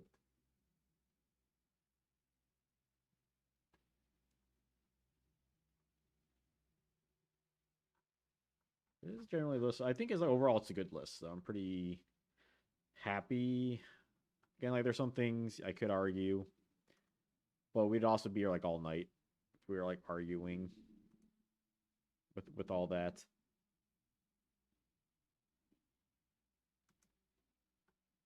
Like I've been a little back and forth on whether like these guys should be a tier higher. Bobby, what's up?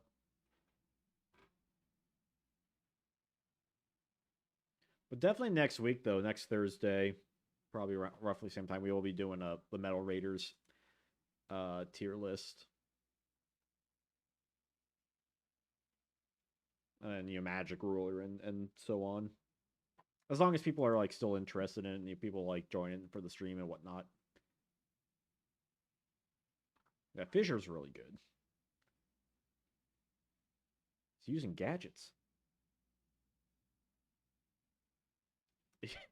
Yeah, I mean there were some cards on the Mega Thunderball deck.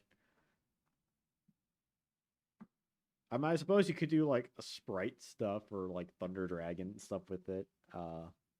Like you had cards like, and that's like some cards here were in the list. Like higher up, like Skull Redbird, Yerby, Witty Phantom, and Celtic Guardian. Because upon release, like they were playable. People historically played Yami, things like that. Or like these guys, like the Metamorphosis targets or Insta Fusion targets. Which is why you could argue putting these up. I haven't heard anyone like have any like other arguments. But it's also like a case of like you don't want to have every sort of fringe scenario because you just go on forever. Like, yeah, you could soul exchange for Spike Seadra. You could give an Axe of Despair to a King Fog or Terror the Terrible, but like you're not gonna do that. It's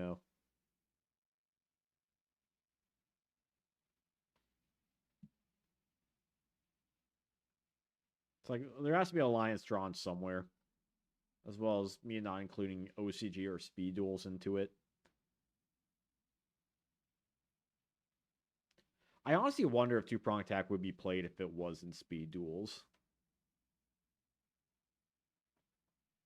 It would be interesting at the very least.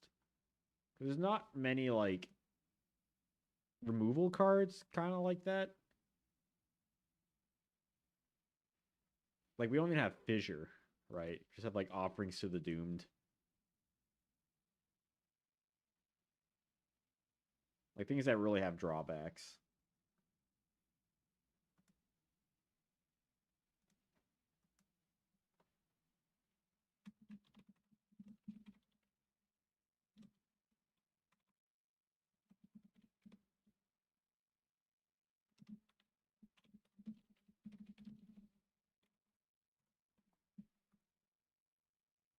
Funnily enough, I don't know if it was in there, but I remember extra deck Monarchs using a light vanilla tribute for Brilliant Fusion.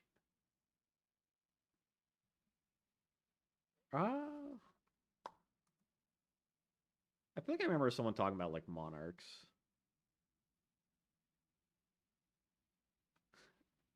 Yeah, I mean, I'm not surprised. Like that's just the fact of LOB. A lot of suboptimal vanilla monsters. Kami was in Metal Raiders. Light vanilla.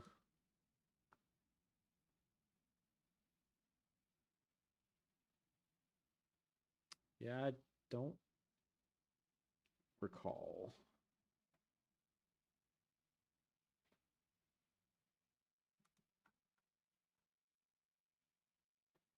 Aztec Mark's definitely a spicy build of Monarchs. It wasn't the best one, but it was definitely interesting to see. People like messed around with that kind of stuff.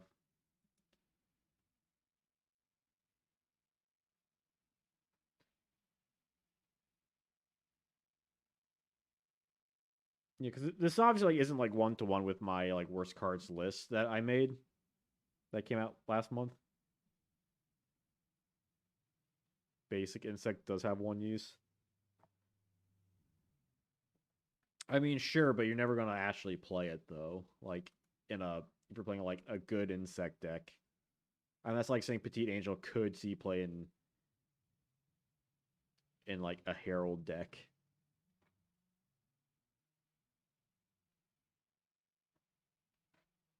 It's like, sure, I guess, but it would be suboptimal, like in a lot of ways. I gotta say though, Fleet Reflection #2, love the art, great art, 10 out of 10.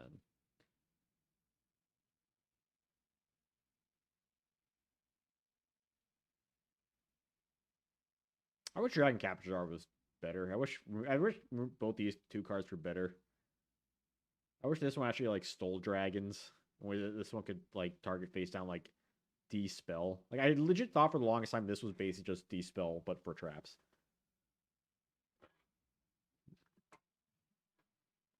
I mean, Tatami Johnny was definitely like top tier in Volume 1 OCG, but so was like Silver Fang. But if we're talking like OCG, then it's like, where do we start? You know, Nemoriko was good, Petite Angel was good, Dark Gray was good. Green Phantom King saw play. You could play Turtle Tiger, I suppose. Uh, you know, Furious Sea King, I suppose you could run. Fog King was like all right. You know, like it would go on forever. I mean, I do enjoy that so many people come in here and they're like, "Oh, he thought to me giant, great card." Because I mean, it's really cool, and I think it's like not only does it look cool, I think it's awesome that people look at it and go like, "Oh my god, I didn't know that was played in Japan." But I have plenty of videos on the OCG. I tell you what. Also, one more like before we get to 20 likes. Can we get there? Is it possible? Is it doable? Can we hit that mark? We have hit that mark. Hells to the air.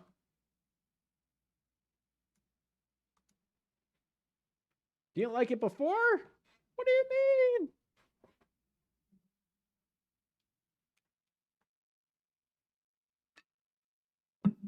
21 likes. Let's go. Thank you. Thank you all. Thank you all. I mean, I enjoy Legend of Blue Eyes. It's definitely a set that I didn't like for a while, but it definitely has like grown on me over time. Like it's not my favorite set. I don't know if it would crack my top 10. Like I was having a little trouble like creating my top 5 I made like a year or two ago. I think that was 2 years ago. I think that was 2022. But it might be in my top 10. Okay, it's hard to say. Like, I feel like the cards, like, it's a set that is defined by, like, very specific power cards, and then, but otherwise, it's defined by its art, I think. At least in regards to, like, the legacy of the set. So otherwise, obviously it's all just, like, mostly terrible vanilla cards, and a couple of, like, solid cards, and then some cards that really do stand the test of time. A lot of them are like anime stuff. You know, Blue Eyes, Dark Magician, Exodia. But then you look at all these cards, like, oh, they look kind of cool. Like I've always liked the look of a lot of these cards, like Fiend Reflection or Mammoth Graveyard. Like it's a skeleton mammoth that's cool as hell. Or Furious Sea King, Kage Musha, Tripwire Beast looks kind of dope. Green Phantom King looks spooky. It's like a lot of stuff like that. And the TCG introduced the game. That very very much true. It also started the amalgam amalgam. I know what the word is. Amalgamation of OCG core boosters that would last for over 2 years. Yeah, it was like a basically a reprint set that was much needed. The Biscuits and the other cards. Amalgamation. I was having a brain fart.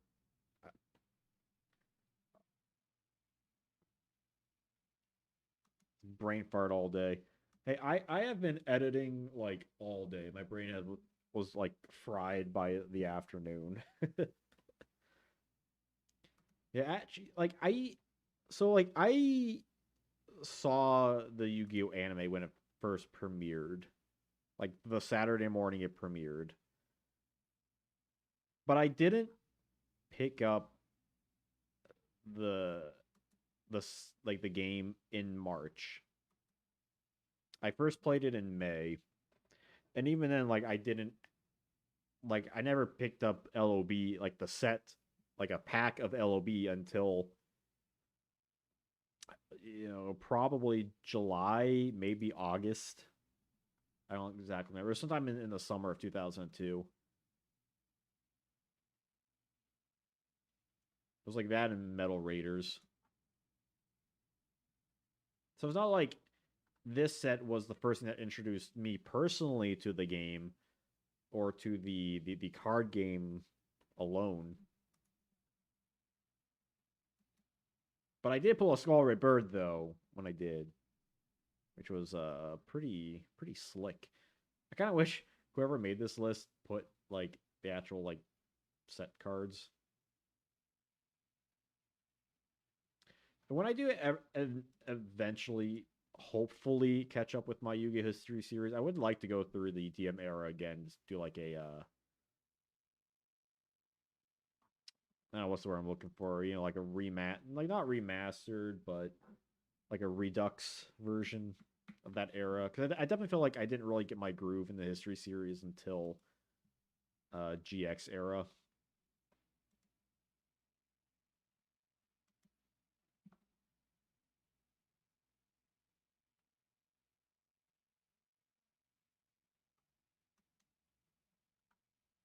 This was fun though. I enjoyed this.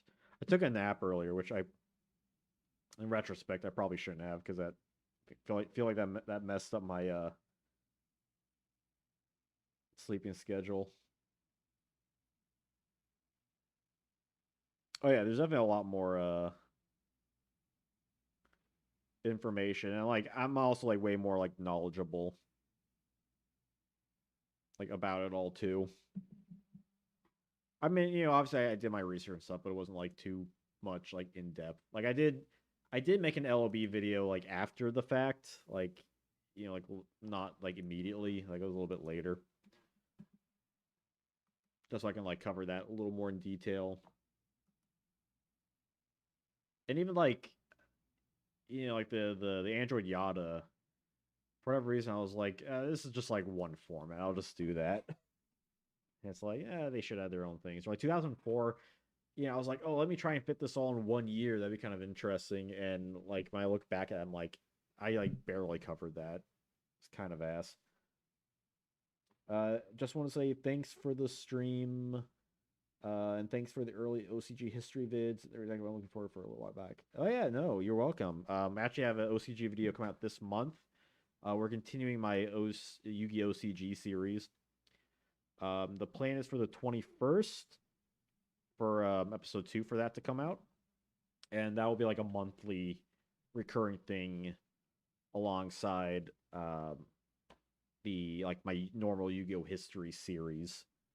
So expect like OCG stuff more consistently on the channel. That's like the goal for this year is to work on that. And I'm very excited because like the episode I'm currently working on, I'm like I was excited to like jump on. You have a blog about that?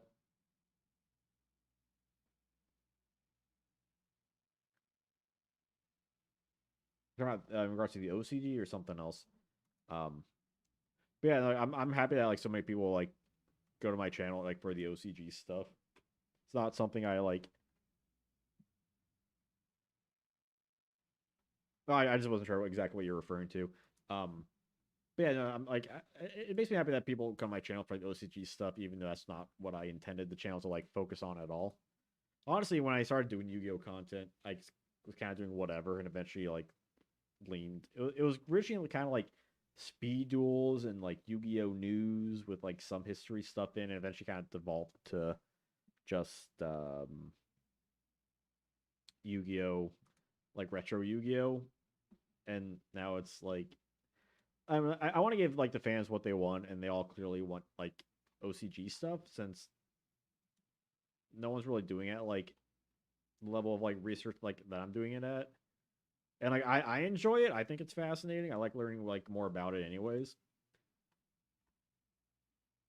So like I have no issue doing more of it. Just to like have that information out there for everyone to access, I think is like really important.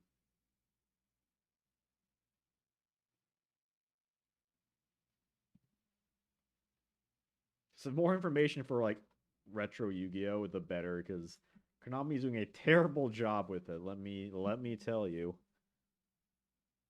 Yeah, it's kind of a curse, honestly. Like the fact that it's such a niche. Because not only is Yu-Gi-Oh like a niche in card games, it like retro Yu-Gi-Oh is like a niche, and then like retro OCG Yu-Gi-Oh is like I am like a Russian nesting doll of like niches. It, in some ways, it's kind of bad for like YouTube in regards to like sometimes it can be like too much of a niche, but I don't think it's a bad thing though. Like I enjoy doing it. It's something that like no one else is really doing. Like I jumped on this retro train pretty early on, and it's like yeah, it's like something where like you can really only get like the level quality here. It's like yeah, you can go to like other bigger Yugi tubers and they do they make videos of like oh look at this OCG video of Hitatsumi Giant or this janky whatever deck, and it's like well it's easy to like say this stuff, but like it's another thing to actually like look into it and like what actually happened and like the whys and the hows and all that. And like I'm also learning too. Like there's a lot of videos like I'll make and then like a month later I'll be like, "Oh crap, I forgot about this," or like maybe this should have been changed or like, like maybe this was wrong because of a reason. Like I'm not perfect either, but I usually, I will post a comment or upload like a video at some other point kind of addressing like the issues of like, all right, here's what actually happened because like it's a growing it's a growing topic, right? It's a conversation of things like in videos, yeah, or sometimes I'll mention it like in it just mention it briefly in a video. It depends on like what it is. Like I know I had a I think it was my Trishula video. I like miscorrectly discussed the Shien lock, which didn't actually work the way it does, but it's I still think it's important to like address that it was a common ruling error that people did have. Um, or like my like DM era history videos where it was very like bare bones comparatively to like my GX stuff where I was like going on like meta game and like top decks and a lot of stuff I go to a variety of websites to like research and really like figure out what happened. And I'd also eventually like to do videos go on off of like specific events that we have like a lot of information on. I think that would be really fun, but that's like my side history things for like archetypes way later down the road, just in the back of my mind. But yeah, like it's a growing conversation within like the Yugi historian community or whatever you want to call it. You know, just people interested in Yu-Gi-Oh history as a whole of trying to create, trying to chart this map out of what is like the actual history. Like it is literally, I say literally in a metaphorical sense of uncovering tombs, like the ancient tombs and hieroglyphs of retro Yu-Gi-Oh in so many years where either Konami and or Upper Deck or whatever didn't want to give us anything, or things that were just lost to time, and things that just weren't really as documented as well as they roughly are nowadays. At least now, in let's say 2010 plus, we got like a lot of YouTube videos and stuff we can like reference back on. God forbid if a site goes down like in the future. But at least I keep all my videos on my computer at least though. So if YouTube ever decides to like explode, I'll still have all the content on there, all the exports and file assets and stuff. Yeah, Japan YouTubers, which unfortunately it's hard for a lot of us to like access or like find things. I mean, I know like you'll like share things to me too, and I will like watch them and like translate and whatnot, and like pick apart like the elements that either we don't know about or things that are like important to like note, which is definitely helpful.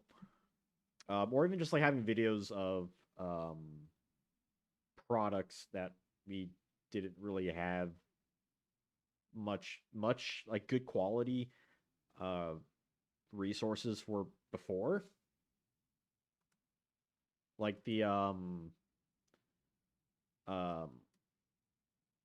like when I'll talk about that later this month when that video comes out, but the like the rule cards in the OCG.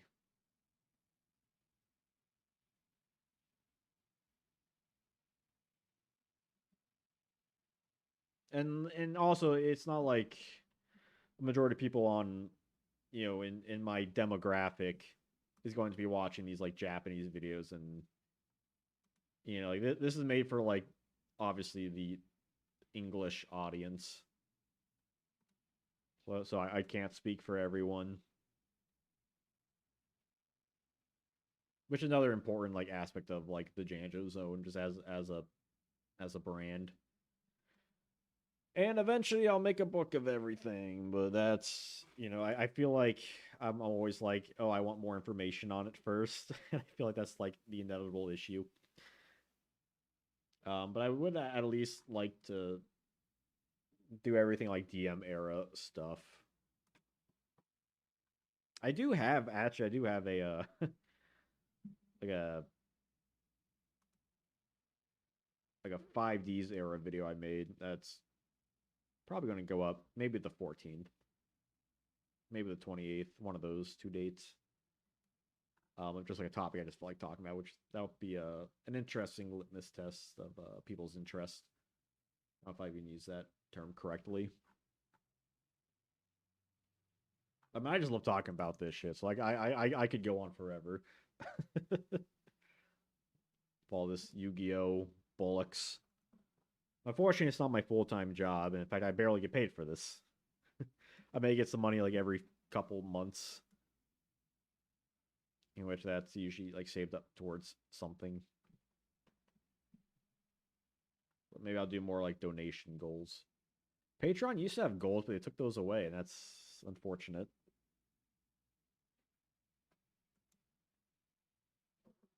I don't know why they took goals away. And that's how people were able to kick my butt to make that series what was it, Series 3 OCG?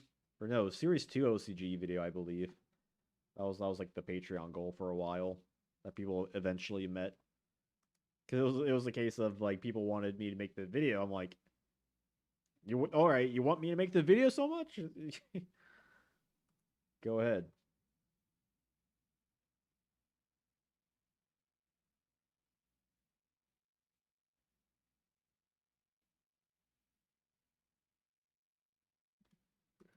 Yeah, but I appreciate any support people give the channel, whether it's on like Patreon or just engaging in like videos or like showing up to live streams and stuff. Like it's way more than like when I was doing video game content years ago, for sure. Like way more. So it's cool seeing like the channel grow, even though it's such a niche, right? Like Yu-Gi-Oh was not as popular as if I did like a Pokemon channel or just like a modern Yu-Gi-Oh talking about like news and like the meta and stuff like that. So that's usually a little bit more um, resource valuable for most people like playing the game than like retro stuff is. So I'm sure I'll hit a cap eventually.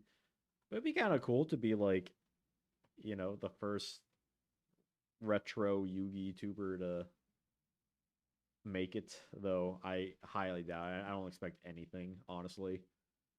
I'm sure at some point I'll just like freak out and just stop making content, but that time has not come up yet, I will say.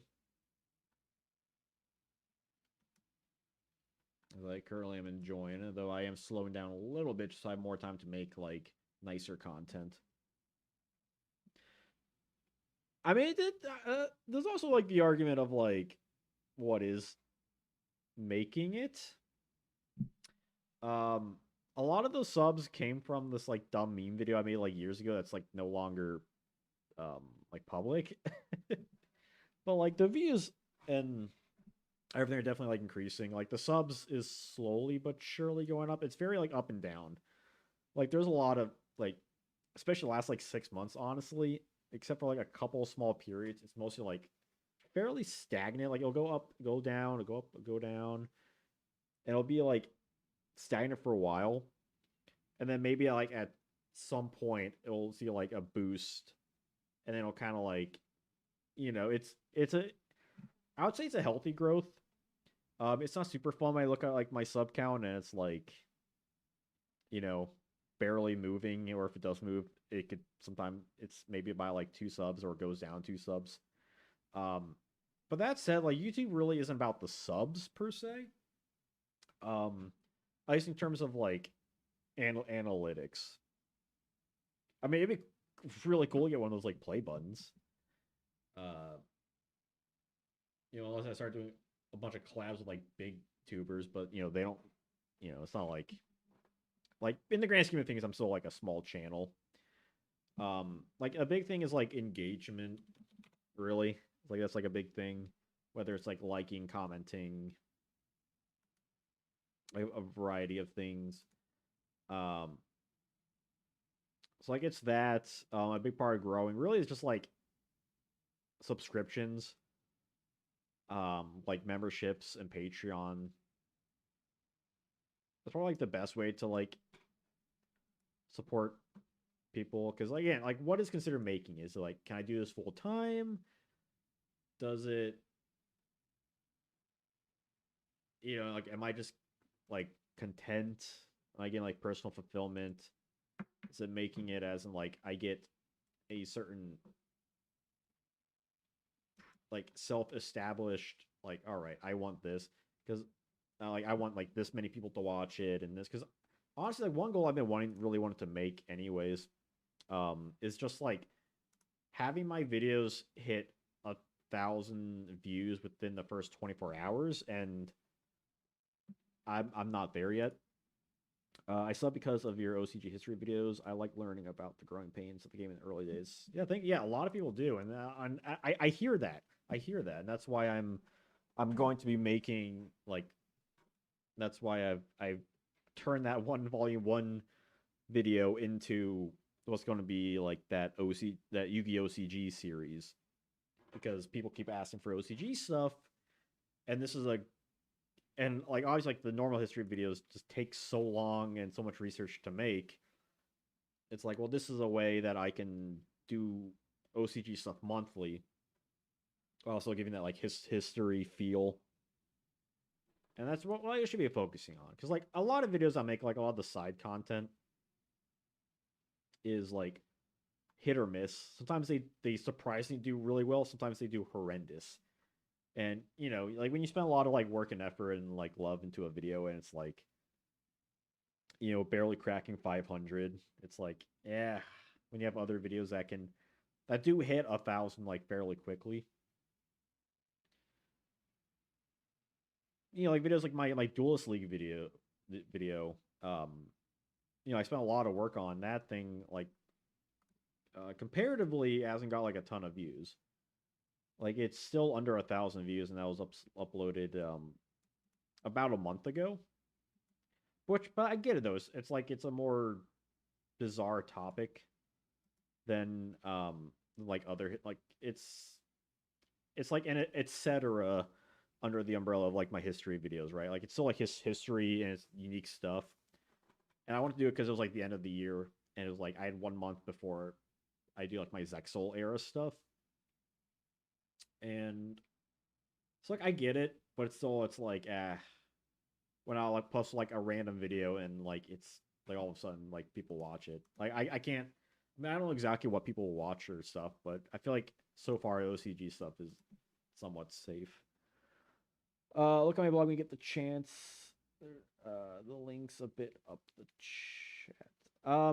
I don't think I have links enabled in the chat. But if you want to just like hit me up on like Discord, I'll check it out. Because if you posted it, then it did not appear, which is, I don't know. I mean, I'll just make you a mod. Cause I mean, you're a mod on my Discord. Manage.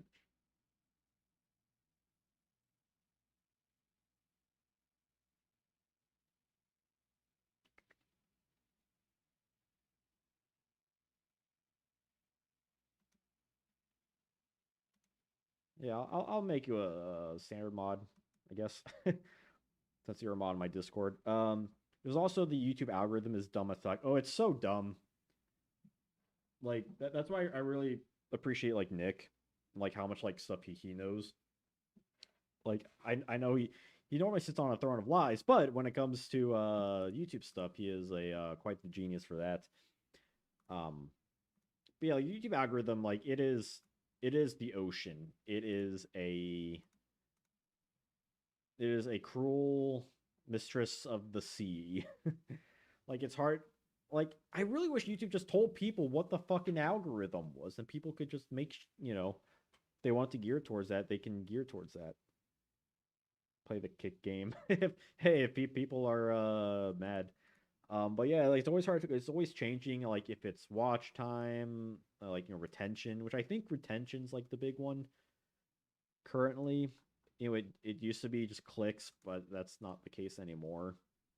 And it was like, oh, you gotta make long content. Now it's like, well, you gotta make stuff for like ads. So you gotta hit like 10 minutes, and then it became 8 minutes, and then it's it's like it's a hard game to play, especially as someone like me who's just like doing my own thing.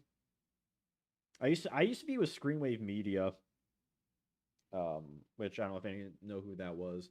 Um, but I did have a manager at that time, and that was very nice. Of someone like once a month, I'd be like, "Hey, hit me up, do that." I mean, even YouTube Shorts is like shorts are funky. Like they're definitely funky. Like I don't think it's really set in stone for YouTube in terms of like if they help or not. Because I don't think they like really get like they're not there to get you money. Basically, it's there to get views. That said, I have had ideas for shorts, and there's definitely one thing I want to do with the shorts. which is to make content. I want to make a shorts like shorts for all of the like dark beginning and um like the dark beginning like tip cards, you know, for like dark beginning and dark revelations. I think that would be like a great shorts like thing. The problem is time. I'm one person, and any free time I get goes towards like my main content. And if I'm not doing that, then I'm like, I'm just relaxing, dude. Like, I, I need some relaxing time to like debuff, especially with like the current state of my unemployment. Um, it's a lot of work involved. So it's not like I have all this free time to like doing. Like I'm so like I'm technically working. I'm just it's not like I'm getting paid or anything, but like I'm so like busy doing stuff. Um, so like I would definitely love to do like honestly, if I can get to a point where like I get enough money where I can like afford like other editors or stuff, like okay. So technically speaking, I'm a co-owner of this like new games media company. Um, in which El Cheshire in chat, he's he helps out with that too. Um, it's a YouTube um channel called Second Wind. I am like one of their senior video editors for that. Um, and we just became a co-op, so it's like I'm not like on contract and like we haven't got paid. Like we're not getting paid for another like month and a half or whatever. So like so like I'm technically working, but I'm unemployed basically. That's like the TLDR. Like I like this whole week I've been editing this stream highlight um for one of our like main content creators, and I've been working on this movie review series. We're talking about this like Miyazaki, like Boy in the Hand stuff. So I've been like busy doing that. So I still have like my own self made like 9 to 5 stuff. And if I didn't have that, yeah, I'd be working on YouTube stuff. Unfortunately, YouTube does not pay the bills. Um, and it's not like I'm getting like sponsors or anything that is paying me thousands of dollars, or I'm getting like a ton of like donations or like a ton of like patrons or anything like that. Like it's just me basically, and like I'll occasionally get some money on Patreon. I'll occasionally get some like YouTube money, but it's not much and it's not often. But I'm certainly appreciative of like all the stuff I'm getting, and I do like to put a lot of it towards like the channel, like this webcam and this like light I got from my computer, like for like the live streams and like recording myself for other videos and whatnot. Like it all goes towards that. Like I've been saving this Patreon money so I can get a second 4K monitor. So both of my monitors are like even. So it's a give and take. Like it's a work in progress. This is like a very um what's the word I'm looking for?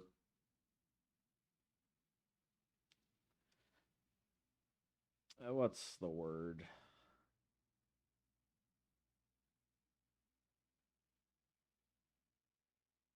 It's very hands on, I suppose. Like take on the YouTube thing. But I'm trying to get out videos that people like. I'm trying to keep moving on the because it's hard as like as a creative because there's like all these like supplemental videos like the side videos that are hit or miss. It's like, well, it's because I want to talk about it. Sometimes people want to listen, sometimes they don't. Um, but I should also at least play to YouTube to some degree and really make sure that I finish or at least go as far as I can with this history series. Which is why this year I do want to focus more in on the history series and the OCG stuff and making sure my brain doesn't fry.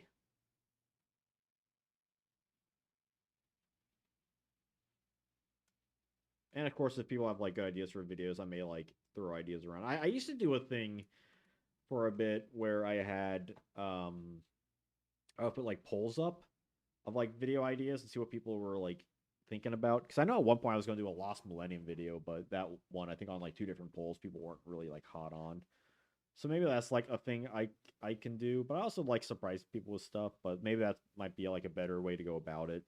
If I ever get like enough ideas for stuff, I can just like filter them out. But generally, like this last history video that's going up. Actually, no, not the one that goes up next month. Like that one like took a long time to research for stuff for. But that said, that one is also gonna the research for the following March video.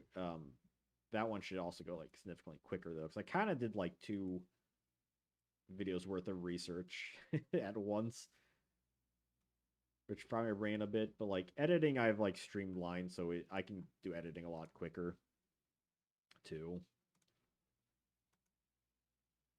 But I really enjoy the writing. I think the writing I might enjoy the most, honestly, even though I am like a professional video editor. But that's just like all part of the process. These things take a long time to make. It's like, all right, what am I doing? What's my cutoff point? And I got to do like the research of like events and decks and like meta things and like very specific things. And then I have to like organize all my notes.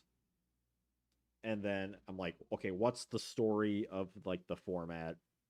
Because it's easy just to be like, here's a format, here's everything goes on, but I want to like find a story with all of these. Like how did the 5Ds end? Like what is the legacy of the synchro monsters? Or how does like Zexal era like begin? Is it a good start to the era? So like, I want to find like a unique take on like the formats too, and not just be like vanilla reading a dictionary kind of thing. And then of course, I have to like write it and make sure everything like sounds good and like flows and has a little bit of me in it, and then like editing.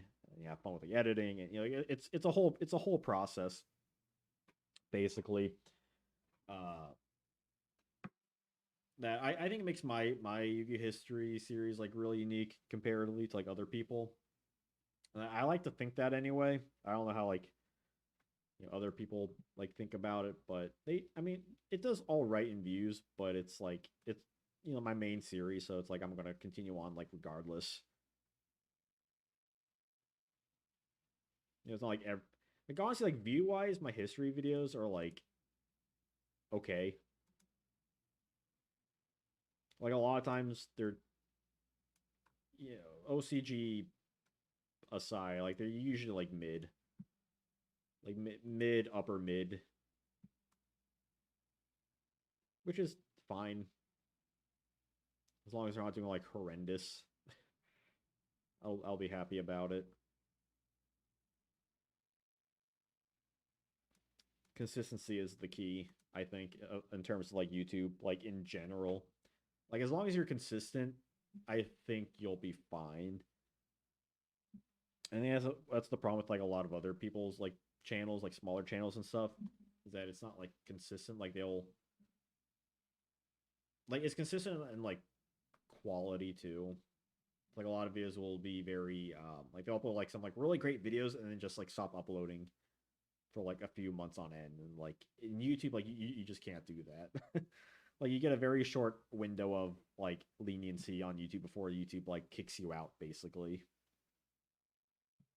Like unless you're one of those channels that like posts like a video a year and gets like a million views, but those are anomalies in the grand scheme of things.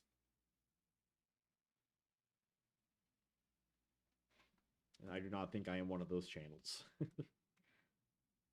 Perhaps one day I'll like I mean, I assume like whenever I catch up, hopefully if I catch up.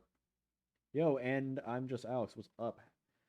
Uh let's celebrate your 10th super on a live stream. Let's go. You ever play draft with LOB older sets? I actually have done two drafts. I actually have the boxes over there. Uh, So my friend and I we split the price on, or split the cost on, a Metal Raiders box and a Pharaoh's Servant box for like the 25th anniversary stuff. And we actually like split like the packs and build decks with that and played. So we actually have done that. I've actually been wanting to take a picture of the deck. I might post that on my Discord at some point soon for those two. And it's pretty fascinating. I think I'm pretty happy with the decks I made. You know, seeing like all the weird soft removal like Paralyzing Potion and tribute monsters. Like, oh, what's good? What should I run? Should I run a Swamp Battle Guard? It's pretty fun. Um, you know, maybe if TCG player decides to have more sales, which they barely have those like sales anymore, or like ones that like give you kickback, maybe we'll like pick up more. I know Yu-Gi-Oh did have like an official like sets like meant for sealed drafting. I don't recall off the top of my head what the set was. It was one of like their side sets. I know like they'll occasionally do like side events at the tournaments with like sets and stuff. Battle box. They're looking at like a more specific name for it.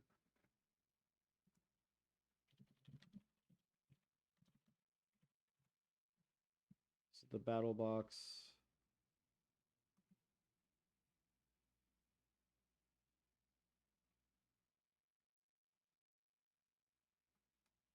I don't know what the specific thing was called. Battle pack? Battle packs?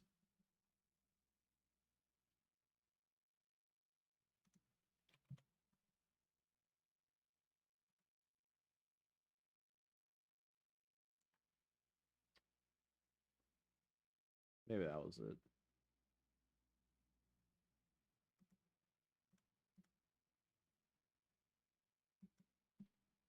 I mean, it's definitely kind of interesting. I mean, it's not like my favorite way to play the game. I think like a cube format's like probably more interesting. Oh, Mead, what's up?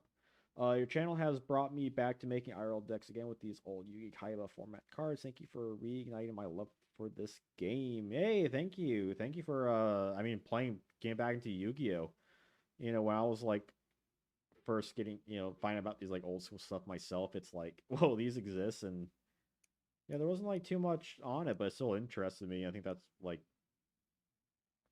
gained my interest in like covering this stuff. Just to see like what else was out there. And that's why I really like Yugi Kaiba format too. Because like, when I saw this, it was based just like kind of like the one deck, and it was like, well, what else can you do with this? No, I think are you talking about the battle pack stuff? History. No, I think it's like older, slightly older stuff. But IRL decks are really fun. I like to build more stuff. I've since I lost my job, I have been holding back on like Yu-Gi-Oh purchases. But I do really enjoy collecting the cards at the very least. I think it'd be fun to do like some physical release stuff, um, videos on like deck profiles. I used to do like a weekly deck profile thing like a couple years ago. The Janjo's deck builder series, but I just kind of stopped doing that for whatever reason. I think at that point I was doing like 3 videos a week at one point. That was insane. I don't know how I did that. You could do a history not just about the meta game. I watched a YouTube documentary about the Yu-Gi-Oh games. I did the review on Eternal Duel Soul last month. And I do have 2 episodes of a side history series where I discuss the history of Gravekeepers and the history of Skull Servants. I like to do more of those, but the issues I had with those, and nothing with the videos themselves, is just like the card game. keeps moving on. So like those videos will eventually become out of date to like some regard. But I would like to start those at some point again. But I just want to focus on like the main history at the moment.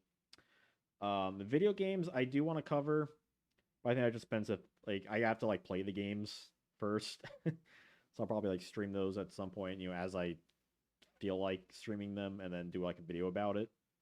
I would like to do a videos on specific events themselves. That might be a little more of an experimental thing. Um, a lot of these ideas like take a long time to like do, and I just have to see how my current method of like the that I'm currently doing for this year thus far will go. Before I can start like doing stuff like that, just like my own time. Time is finite, so there's only like so much time I have to like work on these, and a lot of these do take a lot of like effort to like produce.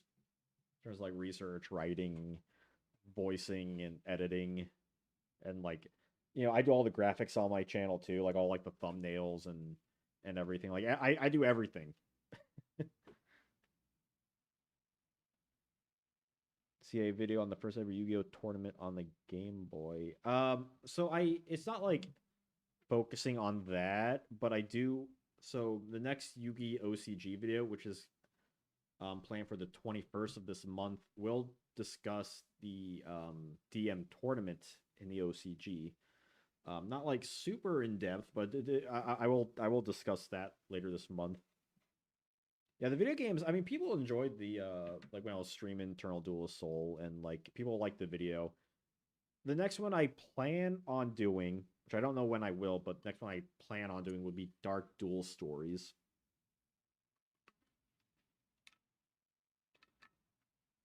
I am out of water. Blech.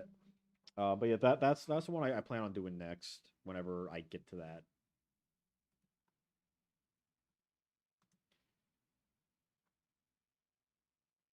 Which also leads, I was going to discuss this earlier, but like whenever I do, hopefully, inevitably, maybe perhaps catch up with his history series, then that will be a series that will be like, you know, a couple times a year, depending on like the format.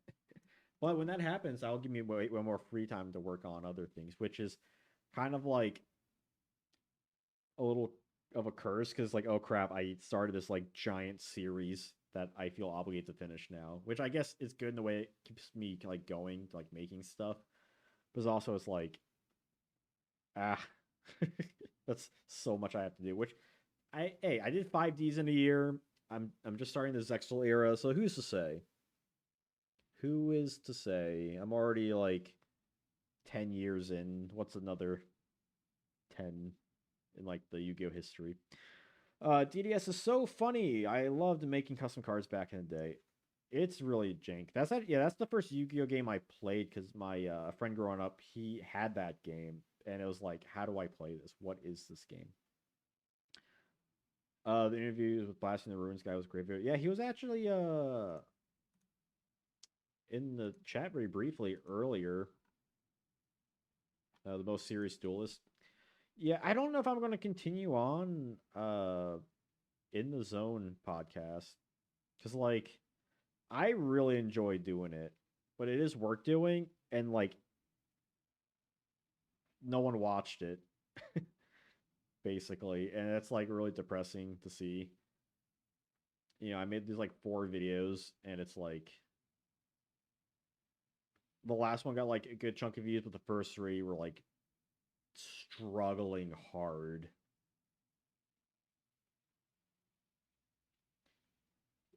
I mean, like I'd love to have like way more people and like have a variety of stuff on it.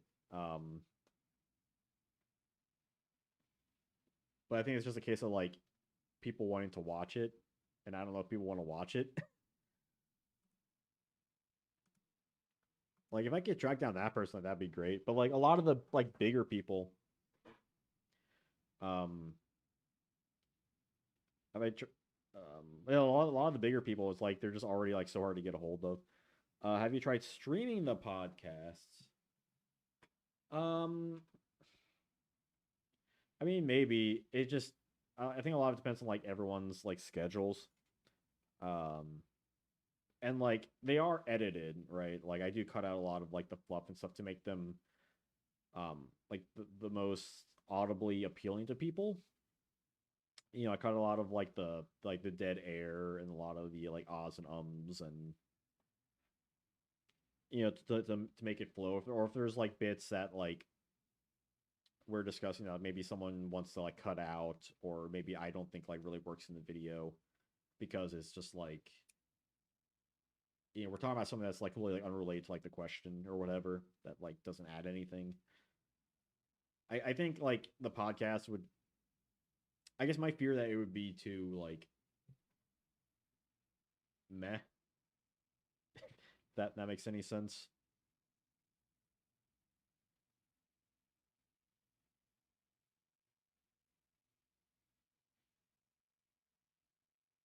Yeah, I mean, I suppose like it's a possibility. Um, but just like like the way like the podcast looks, like the graphics and all that. I mean, if someone was actually there, I would have to get like a translator and a lot of research involving that.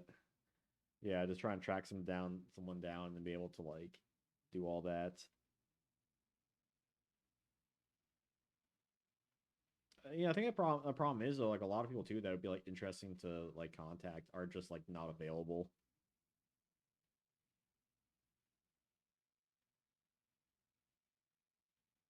or like really hard. Which is like why I really enjoyed like some of the videos, like when I like my Ryan Spicer video. It's like it was hard to get a hold of that guy. This like former SJC champion to like do a video to like the podcast episode on, and it's just like no one watched it, and it's like I don't think it was like my fault for that. It's just people's interests just weren't there, unfortunately.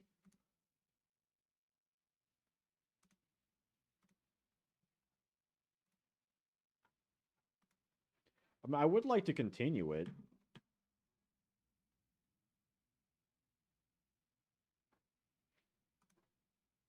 Like I do have like people I do want to hit up about it, but it's just like I look at like none of these videos have like of like the four podcast episodes for In the Zone. Not a single one has cracked 500. Like the Ryan Spicer one isn't even above 230. Isn't even above 250. Like the JDZ one, not even above 300. Like it is. They do astronomically terrible. Jacob H, what's up? Do you take into account future play of the cards? Yes. A lot of these cards. Now, obviously, we can't keep in mind like stuff that hasn't actually happened yet. But we do keep in mind things that like Blue Eyes or Red Eyes. They have like their own decks. Or I mean, obviously, like these cards are good, but stuff like Blue Eyes, like we do, the modern Blue Eyes deck. So yeah, we do keep in mind some of the stuff for this list here. But yeah, like all the podcasts, like they're all in a playlist. It's like they're all there. Like it's all like in uniform thumbnails. I think the titles are good. Um, I mentioned that they are like a champion of like a bygone era kind of thing. I think it'd be cool to get like the recent world champion, but like, it's like, how do I contact him? Like, I have no idea. Some of these people just don't have social media.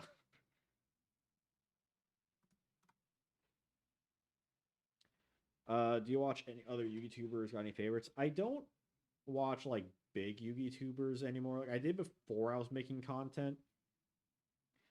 Um, I did watch like Simo and like Cali Effect like before the fact, but ever since I started making stuff, I don't want like other people to like impact like my own creative juices. So if I do watch stuff, it's usually like smaller channels, like people like I can support. Um, a lot of people that do like amazing content, like Yugioh from Zero or Yugioh History with Joji Orlando. Back in the day, I think the first like few ones like I watched. I remember there was like T-Wiz, or yeah, that guy, which doesn't make content anymore. Um, I think of like older Galactic God. I used to watch way back when. I enjoy Neshi's stuff. He does like Crystal Beast things.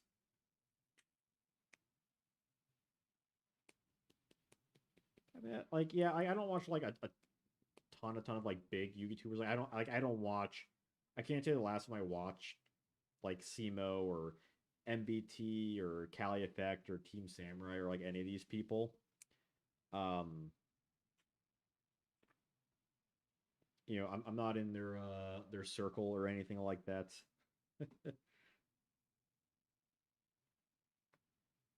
But part of that's also like by design too. I want to make my content as like as original as I can. And that's like a reason for it. Galactic God, oh yeah. Yeah, it was sad when he stopped making videos. He had the whole video and he like I don't feel like sold everything or gave it all away, but yeah, he was a fun one. Sad to see like a lot of these like people that like, just stop making content too. Like they're really good stuff.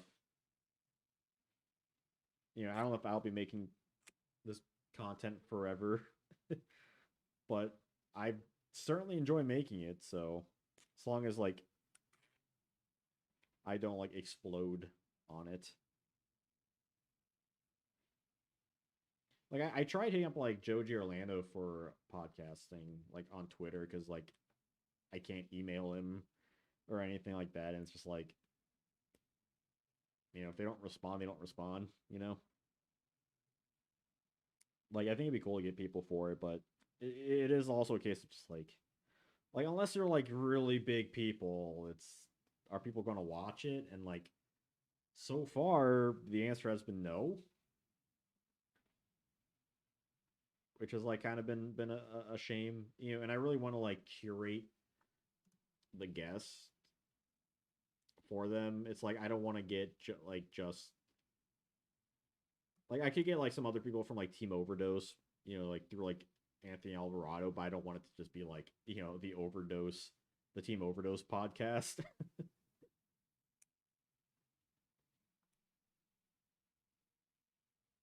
Like there's a lot of people that I would like to get on, like YouTubers and duelists alike.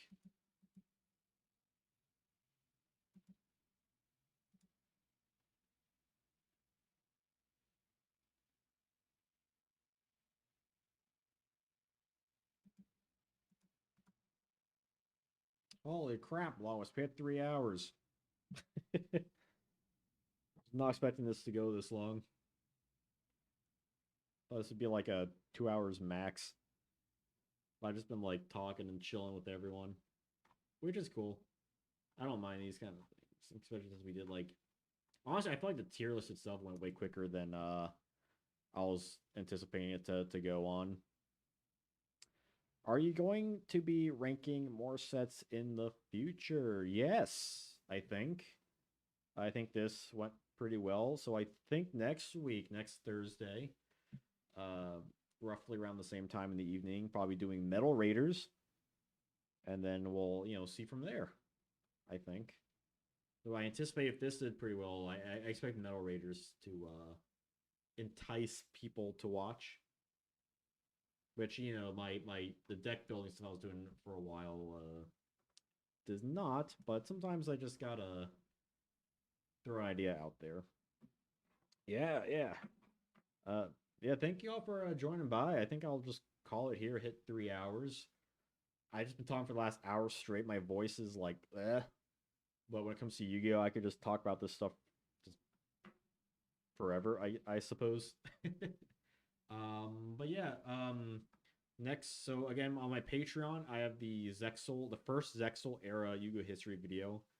That will be premiering Sunday, and then the Yugi OCG video on Booster One and the DM tournament will be up on the 21st, and then a supplemental video with my extra sauce series, which I'm renaming to the extra deck, might be up this month too. Whether it's the 14th or 28th, we shall see. Um, But yeah, again, if you miss any part of the stream, it will be available on my channel, to like rewatch or whatever. All this me ranting about stuff about YouTube and Yu-Gi-Oh and whatnot. But yeah, thank you all for joining by. I'm gonna go drink some water, and you should drink water too. So until I see you all next time, have a wonderful day, good night, and so long. Bang, bang, bang.